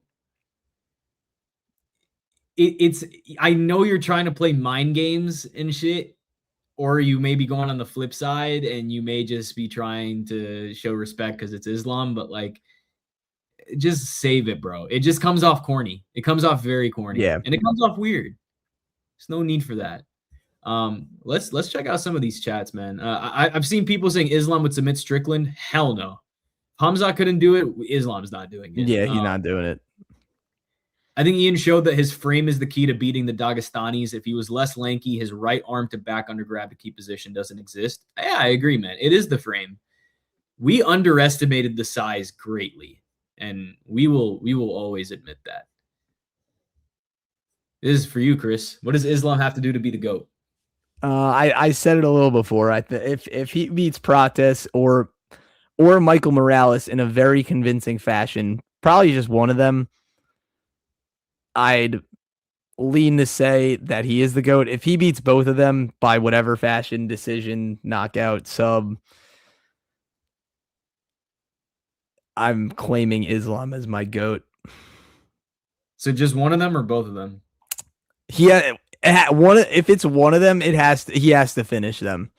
Both of them, I could take 2 decisions and chalk it up to be equivalent to a finish. However, I'm still never moving from the stance that John Jones is the most talented and gifted fighter to ever fight on the face of the earth. All right, buddy. Ian has the answer. The right arm grab between I had to throw that in there. I'm just playing. Ian has the answer. The right arm grab between the nuts is key. Yeah, no, it sounds funny, but that's literally what you got to do because it neutralizes because he can't move. He can't move as well. And it helps with the clinch reversal too. Yeah, I completely agree. I think Islam will beat Prates and then maybe Morales after and retire. Then Shavkat. You lost me there. You had me until Shavkat, brother. we just don't know, bro. We don't know when he's coming back. And guys, you've heard me say this if you've been on a stream before. Even when Shavkat was active and healthy, I don't think he was going to win the belt. I think he was always going to be in the top 5. I never thought that Shavkat would hold the belt. Bro, his leg looked terrible. Yeah, and all love to Shavkat. We hope the recovery goes well. Yeah, I really do. Good. Anytime we can get an appearance out of Shavkat, it's a great thing. You know, we love seeing Shavkat. So, yeah, man, shout out to him. I just never thought that he would ever hold the belt. If he fought for the belt, I would have picked him to lose. Even against Bilal, I probably would have picked Bilal to win that fight. Now, in hindsight, we could kind of project how that would have gone, but now it's a little bit tougher. He didn't seem very keen to retiring in his interview. I think he's waiting for someone else to pass it to. Yeah, that is true. He beat Gary, but like Gary made that a tough fight. Gary almost submitted him. Yep. Even in Gary's 2 losses, they were very, very tough fights where you could maybe, I get Shavkat was a 49-46, but he made those fights dog fights against really good opponents where he was doubted. You know, I got to give that to Gary at the end of the day. He will make his losses close if it's anything. Yeah. Islam's just waiting for Usman to take the lightweight belt and then Umar to take the bantamweight belt, and then the Dagestanis all go out at the same time. Wow, what a nightmare scenario for some of MMA Twitter. MMA Twitter literally might spontaneously combust. By the way, and I'm not gonna get on my high horse here, and I'm not gonna really ramble about it too much. Isn't it so funny? People complain about the Dagestanis, 1, having no personality, or 2, being boring, not getting finishes. Pray tell, why do these same people hate on Joshua Van? I'm very curious. Why do the same people hate on a guy who is a striker, who's entertaining, who talks a lot of shit, who backs it up? Why do people hate on Joshua Van? The same people. Yep. I don't know, because they're like, oh, he's just cocky and whatever, overly confident. Yo, those are the same people that don't think that the Pantoja win is valid. When Van beats Pantoja, it is going to be generational shit talk from us here. Oh, dude, I'm coming on this stream and going nuclear. We're gonna bring T Money on the stream because he's gonna pick Pantoja. Bro, we are going to go on a generational victory lap. It is going to be absolutely the funnest night of our lives. Islam very Shrikar, you got Twitter open right now? Or like on your computer? Oh yeah, I can pull it up.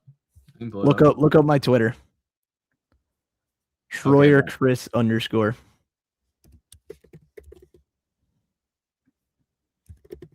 Schroyer Chris. Oh, okay, bet. Yeah, I got you. Find that one specific tweet I'm looking for. Okay, I'll find it. In the meantime, get through these chats. Okay. Islam very specifically said he will have future fights that are as tough. He has no thought of retiring in my eyes. Yeah, 100%. I mean, I don't think he should. I think he should just ride this out because, I mean, he is going stupid right now on his opponents. So this tweet is going to prove to be literally probably the truest thing ever. Joshua Van is going to be the best flyweight of all time when it's all said and done. This guy doesn't miss.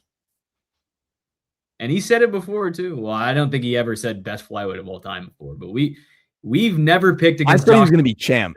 That I said he was going to be champ. Best flyweight. That is when did I tweet this? May 9th, 2026, right after 328. Yeah, right after he beat Tyra. Yeah, I stand by it. Tyler Betts says, I'd say he has 2 to 3 years left. Yeah, I think so. 2-3, huh? 3 years, 2-3 left. Who else can fight besides Pratis or Morales? I mean, I think those are his 2 toughest tests. So if he gets through them, there's no one beating him. There's absolutely no one beating him. 100%. Yeah, Usman's not coming back. Yeah, Usman's not coming back. We'll remember it, Tyler. We'll remember it.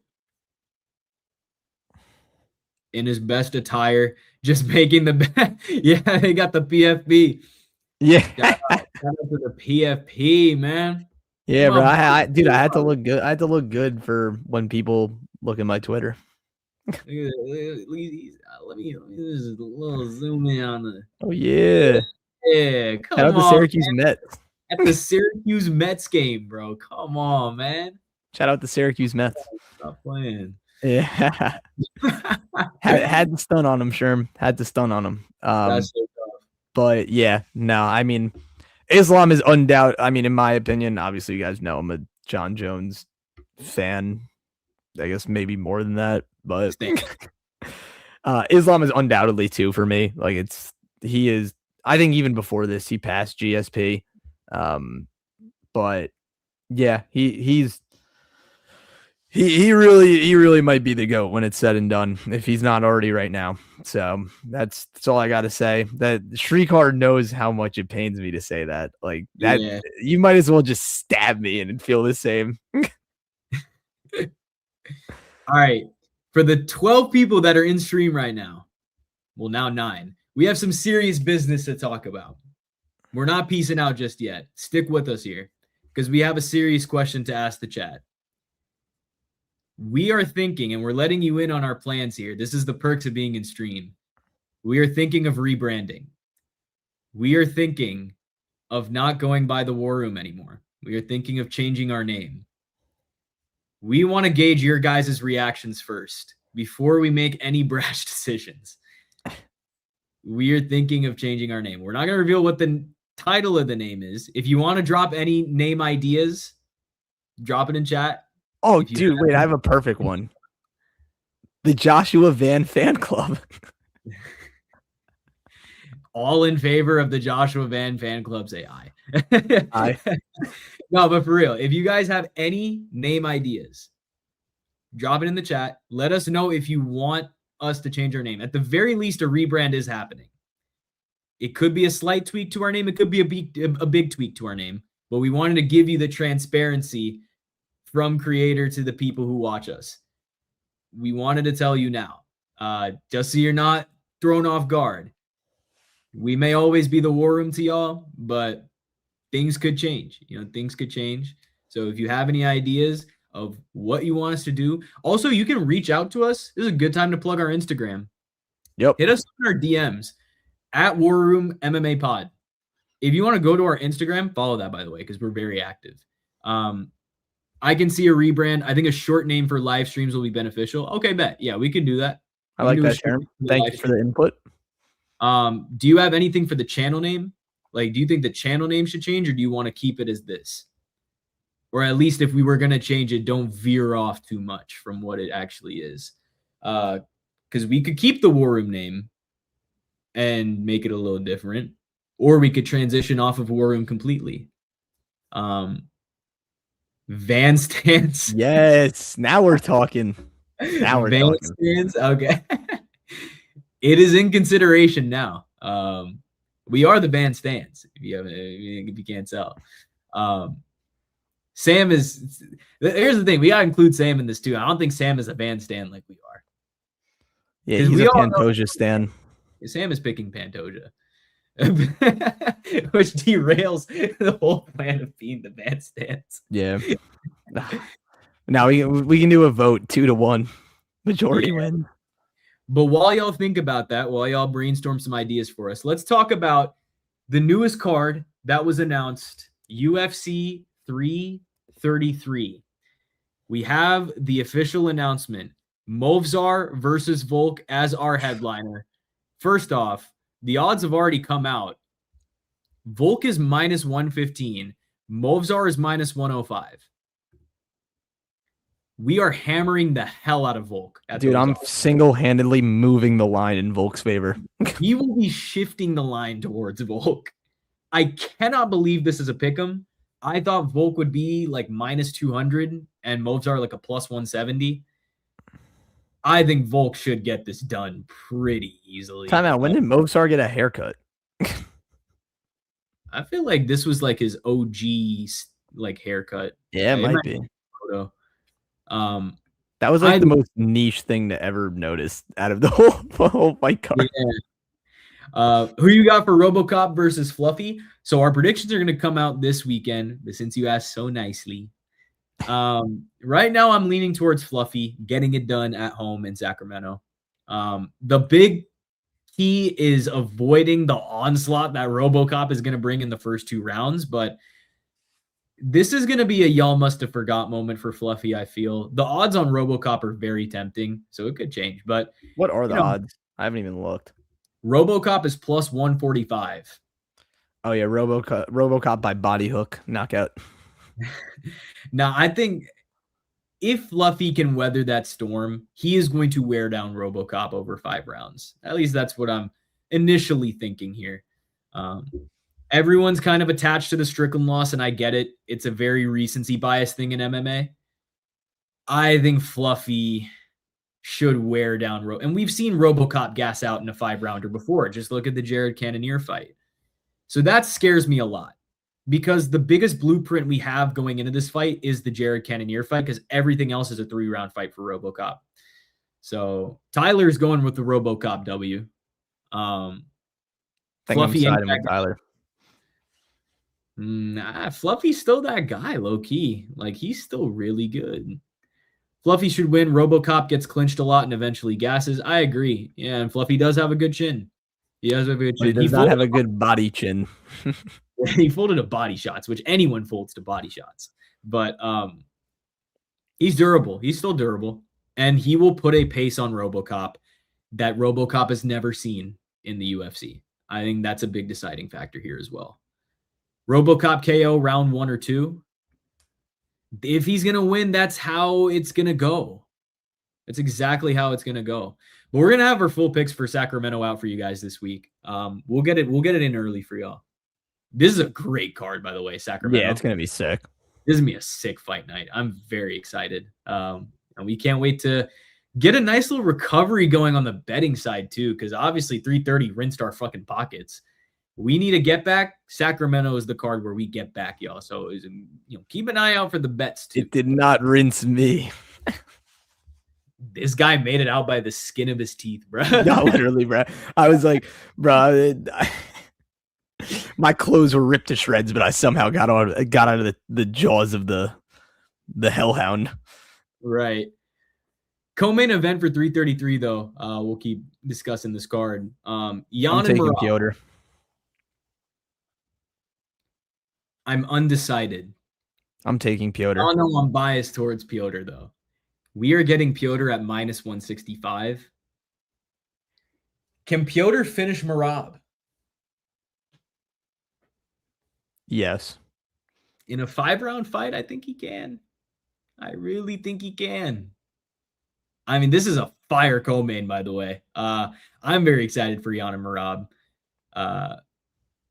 It is like these two fights between those two going into the trilogy were polar opposites of each other, which makes this fight tough to predict. Yep. Who is going to enforce what they did better? Like that's literally what it comes down to. I'm gonna venture to say Piotr Jan. Yeah, trust in the takedown defense of Jan. He seemed to have figured something out against Merab. I know the vast majority of the MMA community wants Merab to win. I feel like once you figure out that blueprint, though, it just doesn't go away. Because like it's not like Merab's gonna change his fight style. Like he's still gonna fight the same. If Piotr keeps attacking the body like he did in the second fight, he's very live to finish it. Like 100%, very live to finish it. Yo, Sherm, I like this. Jan and Merab is like PB and J. Just feels right. I mean, this has been these two fight again. The two fights between them have been complete opposites. PB and J, complete opposite tastes. You know what I mean, like you could go far with that PB and J. Isn't it allegory, a metaphor, personification? What is it? It's something. I think it would be personification. It's an inanimate object. Yeah, it's something. Yeah, it's too late for me to think about literary terms. But two incredible fights at the top here. Oh, yeah. Even to the featured bout. Holy mother of God, what a fight this Ramazan Tamirov by angry little man knockout in the first round. Lonnie Kavanaugh and Ramazan Tamirov. This is an incredible fight. I'm so excited for this. Flyweight just never disappoints. This is my early pick for fight of the night. I think these guys are going to fucking go after it. Oh, yeah. 100%. I do think Lonnie is good enough to survive that early onslaught from Ramazan Tamirov. Kavanaugh's not Steve Erceg. He's not going to fold immediately, but you do worry about the pressure that Royval put on Kavanaugh, the pressure that Charles Johnson put on Kavanaugh in that second round. Lonnie works a little better when he's able to sit back and do what he wants, like he did against Brandon Moreno. Ramazan's not going to let that happen. I agree. Yeah, I mean, slime out here, dude. Yeah, he comes out guns blazing. Like speak about wanting to take someone's head off. That Ramazan Tamirov fights you like you owe him $1 million. No, literally. Like he fights like you owe him something, or you took something very valuable from him. That's what I love about him. Like he's a great fighter. And timeout. They're gonna be in Abu Dhabi, guys. Yeah, the Avs. Oh, he has a V at the end of his name. Is it really like it's not that hard? This is terrible for Volk. Oh, I didn't think about that. No. Oh God. Rip Volk. It's over. It's over. We'd like to apologize. Yeah. We all backtrack on our statements. We're changing our pick to most. So that means we're taking Mirzakhanov to kill Dominic Reyes. We don't believe in the obs. We just use it to cope. Which one lost though? There was one that lost, like last year. Volk, if anyone is gonna break the off curse, it's going to be Volk, guys. It's going to be Volk. I'm so scared. I'm so scared. God damn it, Volk. Why'd you have to fight in Abu Dhabi? The last time we saw Volk in Abu Dhabi, he got flatlined, bro. The fight opened at even odds. Volk is gonna win, bro. Come on. I'm not even gonna find this. Guys, this card is in October, bro. I'm not even gonna sweat it now, but like Volk Now I'm should win. sweating it, bro. I don't like that for my guy Volk. We only use the ovs or the evs to justify our picks. We never use it any other way. We're going to take Volk. We are going to squad ride Volk, and it will be a happy time in Abu Dhabi. Azamat's going to flatline Dominic Reyes. This is going to be murder. Good bounce back fight in terms of the matchmaking for Azamat. Yeah, Reyes is going to get absolutely flatlined here. It's just the striking's on a different level. Reyes' chin is cooked. This seems like an Azamat slime out. Movzar also has an Ov in his first name. No, don't do that. We were having a nice date. I'm trying to find this record. Nah, bro. Volk's got it, dude. Volk's got it. Volk by a crafty 48-47. 48-47, Volk gets it done. People are going to argue it should have been a 49-46, but the Abu Dhabi judges will give a pity round to Movzar. Oh, wait. No, we're good, bro. Guskov just lost. Yeah, but he lost to Ankalaev. Yeah, but that's an EV, not an Ov. But Evloev ends with the EV. We're so fucked, bro. We're so good. No one clipped that. That was actually terrible. Oh, no, bro. Yeah. Oh, wait. Volkanovski. Boys. Tyler Betts, bro. Yep. Volk is an Ov. Yo, you got it, bro. Yo, you just saved us. All right, the Volk train is back on. It's leaving the station. We're good. Grant Dawson and Narulo Aliyev is interesting because it's literally the same exact fighter going up against each other. And I'm hoping this does not end up a striking fight because this shit is going to be terrible if that's if it's a wrestling fight, it will be dope. Yeah, I think that would be good. I mean, Grant Dawson, you would think just has the experience enough to get past Aliyev. I'm surprised they gave Aliyev a ranked shot because Grant Dawson. I mean, he's been pretty good. He's kind of warranted it. Yeah. But that is a banging ass main card, if I do say so myself. And even the prelims, like, we didn't even get to Alexander Volkov and Rizvan Kuniev. Good fight, man. Good fight. Poor Volkov, because he's always kind of stuck in these situations where he's always the odd man out for no reason. Yeah, I mean, but heavyweight's not moving. Like, what more can he do, you know? It's a little bit tough. Shout out Rizvan Kuniev, though. Yeah, I think Rizvan gets it done. He's damn good. Volkov is a tough matchup for anyone in this division. I think Rizvan's a little more dynamic at this stage. Jalton Almeida damn near beat Volkov, even though Volkov got the decision. That win has not aged very well. At all. And did he fight anyone after that? He fought who? Almeida? No, Volkov. He just fought Waldo. Yeah, and he beat Waldo. Yeah, he beat Waldo. I don't think he beats Kuniev. Kuniev looked sick against Tyrell Fortune. He looked damn good. He looked really, really good. Dude, he's just like a big bear, bro. He just looks like a bear.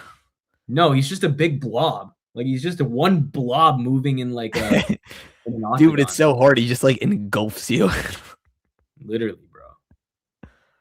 He's like the man who ate the octagon, bro. It's crazy.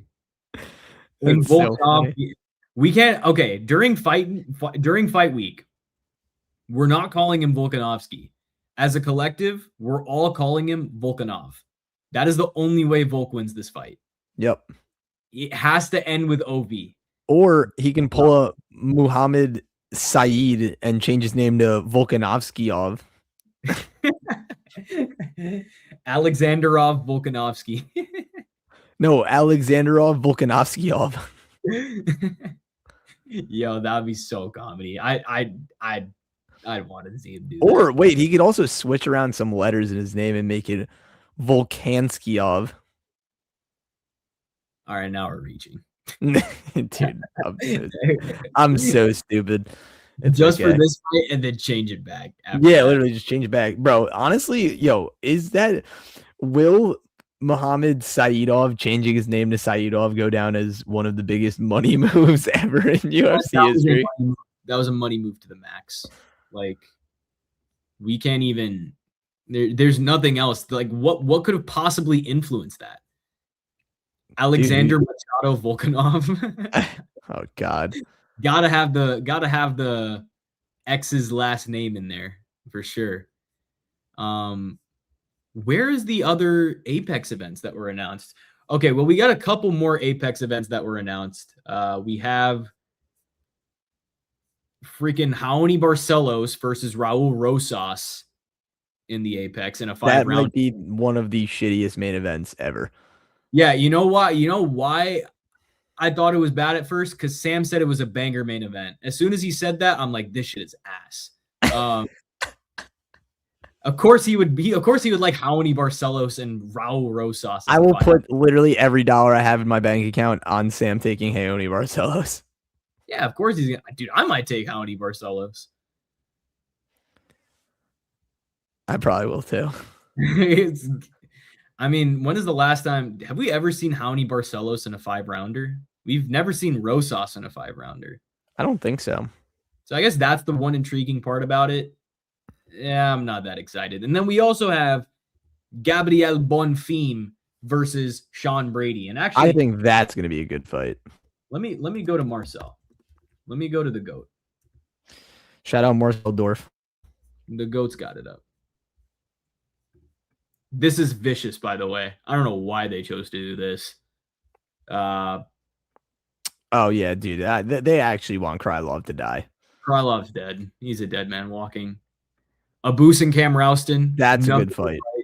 I like this for Cam. Abus is very live. Abus is very live to win this. Yeah, sorry, Sherm. Let me get back to the point. I'll get into the rest of the 333 fights right after this. Brady and Bonfim in the Apex, November 7th. To be honest, I would have rather wanted this as a 3-rounder than a 5-rounder. I'm not terribly mad at it. I don't know how I feel about it as a 5-round main event. The matchmaking does make sense. I do like the way they matchmade this. I just don't know about, like, I think this would be perfect on a numbered card undercard as a 3-rounder. I agree. I don't know if I need to see it over 5. Early what's pick. What's your early lean? I got mine. I gotta go Bonfim. I'm taking Bonfim too. Yeah, I gotta go Bonfim. This is going to be a very closely lined fight, though. I'm very interested to see, have the opening odds came out for this one? Because if the opening odds have came out, I expect this to be dead even. I'm looking it up. I'm sure they have. At the very least, Bonfim minus 150. And if he can catch Brady at a dog price, that's really good. Because he could enforce the wrestling on Bonfim if Dalby was able to. But I feel like the Dalby fight was so long ago that we can't really rely on that as a basis for our picks in Bonfim fights anymore. So I would lean towards Bonfim being the better striker, landing with more volume. He would have a length advantage, I would think, as well on Brady. So let's see what the I'm not trusting Google. But it says Bonfim listed as a slight favorite around minus 135. That makes sense. But I can't find the line anywhere, so I'm not putting too much stock into it. But that does sound like a good opening line. Do you think Bonfim could finish Sean Brady? Well, he could, but do you think he can? Like, do you think he will?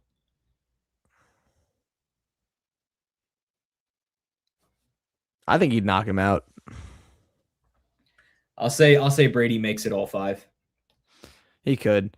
He's not going to sub him, but bro, those Bonfim hams look so crazy against Bilal. But low key, if Brady made it all 5 rounds with Bonfim, I think he would have won a decision. No. Yeah, I agree. I think it's either Bonfim knockout or Brady decision. Yeah, it's gonna be an interesting fight. Should have been King Della to chin this Brazilian bum. Okay. Let's get into some of these other 333 fights. What else we got? Pico and Allen. Sick fight. I mean, cinema, bro. This is going to be an insane striking fight. Pico looks super sharp against Patricio Pitbull. Granted, it is Patricio Pitbull, but now he's jumping straight into a top 5 fight against Arnold Allen. I believe Allen is in the top 5. In the meta rankings and the media rankings, I don't know. This is going to be a sick fight. I'm very excited. Arnold Allen is a guy that's always a tough out, no matter who it is. We picked him against Melquizael Costa. He got it done. I lean towards, in a 3-round fight, I lean towards Pico. Just based off the striking prowess that he puts on. I think this would be a fight of the night contender. Between Lonnie and Temirov and Allen and Pico, like 2 sick-ass fights on the main card of 333. Oh, yeah.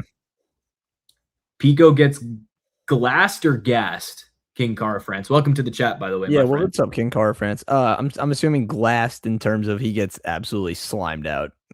Which, by the way, man, if you could put a word in, we would love to have Kai Cara France back, bro. Where is our... Yeah, can you hit him up? I miss him. Yeah, we miss Kai Cara France. Or maybe you are Kai Cara France. Oh, in which case would you like an interview? Yes, in that case, 1, would you like an interview? 2, can you please come back? Yeah. Yamarop 3 is fight of the night. Yeah, it could be. I think it's very live. One of the title fights could come away with a bonus. Yep. He's with Olberg. Doing what? Yeah, what oh, maybe they're just chilling on the couch together, keeping each other company. Dive. Get Taito Iwasa in the mix. Just make it a whole smorgasbord of cool-ass Australians. Would we like an interview? I'd love an interview. Hey, man. Yeah, we miss Kai Cara France. Yeah, can you get Ty in that too? I would love to do a shoey with Ty. Dude, okay, guys. I'm going to be at 331. If Ty beats Robelis to Spain, best believe I'm hitting a shoey. I'm taking a video of it, and I will show it to you guys on stream in our recap stream. Please do. Shrikar told me he'd never do a shoey. This will be the one exception, bro. If Ty... Personally, I have done a few in my life. They don't get any better. But I mean, shit, I haven't even had a shower beer, so I'm like very like uncultured. Yeah, all right. Wait, yeah, this is a good question for the stream. Do you guys drink shower beers? Like when you're like, let's say you're like gonna go out to the bars with your boys or whoever you're going out with. Like, do you bring a beer in the shower and like have your own like pregame? Or am I just like crazy? Because I thought shower beers were normal. No, they probably are normal. I'm just very like uncultured. Like I never had a shower beer in my life. Bro, I'm telling you, it's a life-changing experience. Follow-up question to anyone in chat. Have you guys ever heard of a pants beer? In New Zealand, it's a regular thing. All right, bet. Yeah, thank you. New Zealand and Aussie is mandatory. Bro, I would thrive there. Shower beer fire after work? Yes. I mean, I have not done that, but that sounds super refreshing. There's no way after now that I picture the scenario in my head, it is kind of cool. Y'all just be coming straight home from work, probably sweaty as fuck.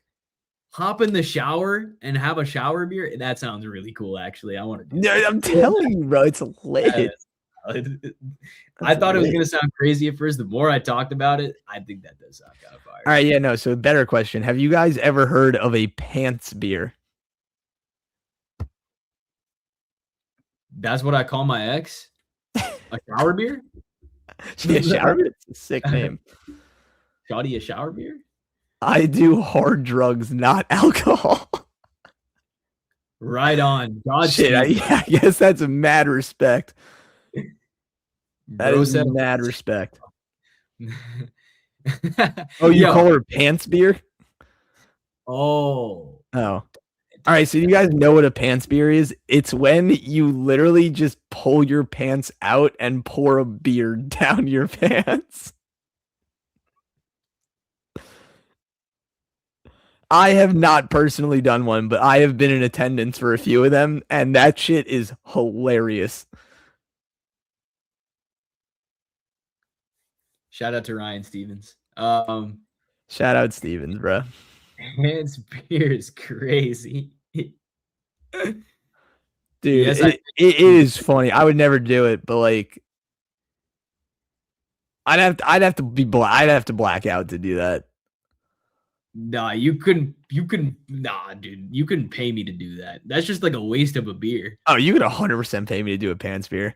Actually, you could pay me. You could pay me, but like if I was just to do it off my own free will, I'd never do it. Yeah, no. Like if I was like about to go home and you were like, yo, I'll give you $20 to do a pants beer, dude, I'm ripping that. Well, it's just a free $20. If I'm at home, I just change out of the pants. No. You have to walk back from the bar. W for the Cyril Gone pick. That was that is a W. We all picked Pereira and we're upset. Hey, you were with me for Manel Kopp because Chris picked Kyoji. I picked Kyoji and I looked so good for 2 rounds, and Manel Kopp has the death touch. That makes sense that you pick Oberg against Yuri. Yeah, that makes sense. If you a Aussie, if you a New Zealand guy, then I'm sure you pick. Yeah, that's respect. Fans been waiting too long to do a shoot. Facts, bro. I can't just do it on my own free will. I need Ty to win to do it. It's been 7 fights. If Ty breaks this goddamn losing streak against Robelis freaking Despain as a plus 380 dog, and I'm there for it, you best believe I'm doing a fucking chewy, bro. Best believe I'm doing one. And you got the Aljo against the Law. Yeah, bro. We had that too. Aljo's a Long Island guy. I couldn't pick against him. 100%. 20 to 26, 20 and 26 on main events this year. I'm definitely reading that wrong. He's 24, 26. He's only picked 6 wrong. Oh, say that. Yeah. Okay. Good. Hey, W, man. W, man. Good shit. That's what's up. I wish I had that same. Yeah, wait, so King Car of France. Are you from Australia or New Zealand? Yeah, he said it would be perfect time for you to be watching this right now. Yeah, because it's afternoon for you guys. Is it 13 hours? Yeah, I think it's either after. It's like late afternoon, I think, for Australia people. I could be wrong. Hey, if you're from Australia, shout out to Australia, man. Yeah, dude, shout out Australia. I want to go so bad. The closest I've been to Australia is Fiji, bro. Fiji is fucking amazing. I would love to go back. And dude, if I do go back, I won't stick to Fiji. I'll go to New Zealand. I'll go to Australia. Only main events I missed were Lopez, Hernandez, Vinicius Oliveira, Bilal Ilya, and Gary. You're LARPing? You live in Vegas? It's okay. I like Vegas too. Shout out to Vegas. That's mad funny, bro. Vegas damn near my second home, man. I love Vegas. That is a horrible thing. That is the most degen shit I've ever said. Vegas. I've never been. I'm like scared to go because I don't know if I would have enough self-control. You lose every ounce of self-control that you have when you're in Vegas. Your coach just won his fight yesterday. Hey, shout out to your coach, man. Yo, did they upload the highlights of it to YouTube, or is it like an amateur fight? If they put it up on YouTube, I'll go watch it. Yeah, why do I have a feeling that he's gonna say his coach is one of the fighters that won yesterday at 3:30? Oh yeah, wait. Yeah, who's your coach, King Car of France? Let us know, bro. Let us know. Damn, y'all are some savages, man. It's almost 4 a.m. Yo, your coach is chitty, bro. I'm sorry. We all faded the hell out of him, and he made us pay for it. Good for him. We love Chitty in the war room. Yo, that is crazy work, bro. We had more bad things to say about Alvarez than like we didn't hate on Chitty. If you go back in the stream, we didn't hate on Chitty. I didn't hate on Chitty. I said he did everything he needed to do. I said he had a good performance. Yeah. We blamed Alvarez for playing into Chitty's game. Chitty played it exactly like how he was supposed to. But Alvarez is dumb as fuck. He did have that Matthews fight, and then Matthews jumped on his back like a spider monkey and then subbed him. Bad fight in America. This one was in America too. Oh, wait. Was the Matthews? Yeah, the one Jake Matthews one, that was in Nashville. Yeah, it was in Nashville. I remember picked that was Chitty the in Derek Lewis card. Yo, I picked Chitty against Matthews, and I picked him against Carlos Leal. And the one time I bet against Chitty, he wins, bro. Yeah, I can't lie. I picked Matthews against I picked Matthews against Chitty, and then I picked Chitty against Leal. And then I picked Alvarez this time. He wasn't as dialed in for his nutrition. Yo, you got like the insider info, bro? Wait, yeah, low-key, I need to ask you about this. The weight cut. Because they said he missed by 1.5 pounds, then he reweighed, and then he made it. But then in the post-fight interview, Chitty said that they fucked it up. So, like, do you know what happened? Like, I don't know. I'm just asking for, like, if you had any insight into it. But I know Chitty was complaining about that. He's complaining about the commission and them kind of fucking him over with that. He made weight on the electronic scale. Bro, they just need to stick to one of them, bro. Like, they can't be using 8 different scales. Yeah, it don't work that way. Like, a scale is never going to... The commission scale was off. All right, that makes sense. Yeah, they just need to start doing, like...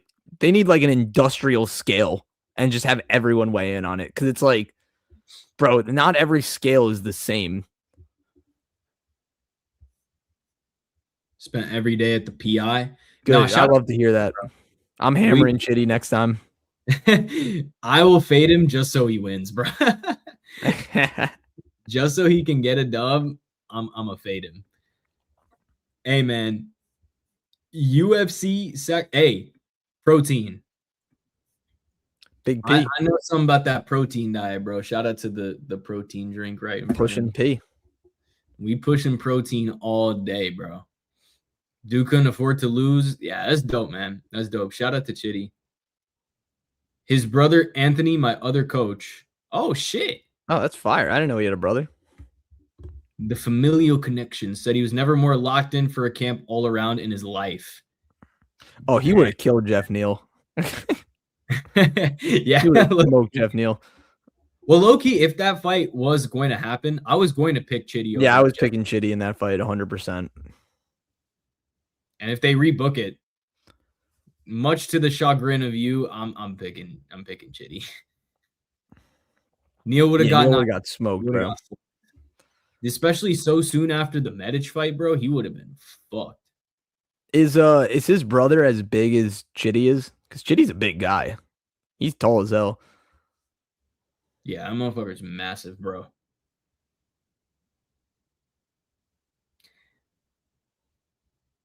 No, yeah, I agree, yes, bro. 1000%. The only reason I booed that fight is because Alvarez didn't want to be in the octagon, is what it seemed like. Anthony's like 6 foot, still pretty big. Like, bro, like Car Friends, if you go back to when we talked about the Chitty and Alvarez fight, we only had bad things to say about Alvarez. Like, Chitty did exactly what he was meant to do. Yeah. Alvarez just had a horrible game plan going into this. Why would you try and out Muay Thai a Muay Thai specialist? Like, that makes no fucking sense to me, at least. So he fought in WEC 1 and he fought in the UFC. Wait, actually, are we dumb? Yeah, what? Yeah, Anthony Njokuani. Boom. Yeah, he was in. Well, I don't think he was ever in UFC. Oh, he was. No way. He fought. Oh, this is way before my time. Yeah. Oh, he fought crushed. Makhachev. He beat Makhachev. It's fire. Damn, he lost to Edson. That's crazy. He fought Vince Pichel. Fought Cerrone in Ring of Fire. Yeah, this was way before my time. That makes sense why I don't know who he is. Yeah, man. Dude, he fought Benson Henderson. Like, Oh, wait, dude, he's doing bare knuckle? He's doing bare knuckle right now, and he just lost to, or bare knuckle MMA. He just lost to Rafael Alvarez. The gatekeeper. Yo, he was low-key a gatekeeper. That's so fire. In a good way. That's so fire. He fought in one. Damn. Yeah, good for him. Good for him, dude. And he's still going at it. He's still going at 46. Oh my God. Yo. That is scary as hell. Hey, man. What a dog. What a dog. No, that's fire, man. That's fire. He's focused on coaching now. That's dope, man. That's dope. Good for him. All right, y'all. Chris has to wake up in 3 hours. I gotta take my dog to the vet. We gotta end the stream, y'all. But y'all are some savages, man. We yeah, bro. Thank you guys for locking in. We fucking love y'all. Until 4 in the fucking AM, bruh. Except for King Car France, who's on the West Coast timing. So he's watching at a decent time. Yeah. We always on the late night stream grind, man. If you're still with us, we appreciate the sub, my brother. Welcome. Yes, sir, bro. Thank you. We got a good content schedule rolling out now. We're gonna have a midweek live right after Contender Series. Come join us Wednesday at a more reasonable time. It'll be in the evening. It'll be dope. Should have Sam on there. We'll talk about Contender Series, any news that we need to catch up on, and then we'll have our picks for UFC Sacramento out this week as well. And then same deal, Kings of the Late Night. Yes, Sunday sir. night around 1:30 Eastern time. We will be live once again to go over what should be a banger Sacramento card. It's going to be dope. And yes, the rebrand is coming very, very soon. Keep your eyes. We hope we don't lose any of y'all, man. We love y'all because you stay with us. You guys are ride or dies, man. So we really appreciate y'all. We'd rather have less subs if you guys constantly engage with us. That's what it's all about. We just like engaging with you guys. Dude, it just feels like I'm talking to the boys right now. We're two homies talking fights, bro. And you guys are homies with us in the chat. So we love y'all, man. Locked in for Contender Series all day, bro. All day. I got my picks ready, and I got my bets ready. I can't wait to see Namo Fazil versus Kaique Brito. It's going to be such a good fight. We are very, very excited. Also, Christian Perez is back. We're going to have a potential slop fest between Alec Lorenz and Muhammad Ali, but if we can get a Muhammad Ali slime out, that would be pretty fucking dope. That would be sick. Kurdish Power. Yes, sir, man. Yes, sir. We're very excited. It's going to be a good week of Contender. But yeah, we appreciate y'all. Have a good rest of your night. Get some sleep if you're on the East Coast or you're on Central. If you're on Pacific, live it up for a little bit, then get some better sleep. For the rest of y'all, we hope y'all have a good night. We're going to see you guys very, very, very, very soon. Peace. Peace out, guys.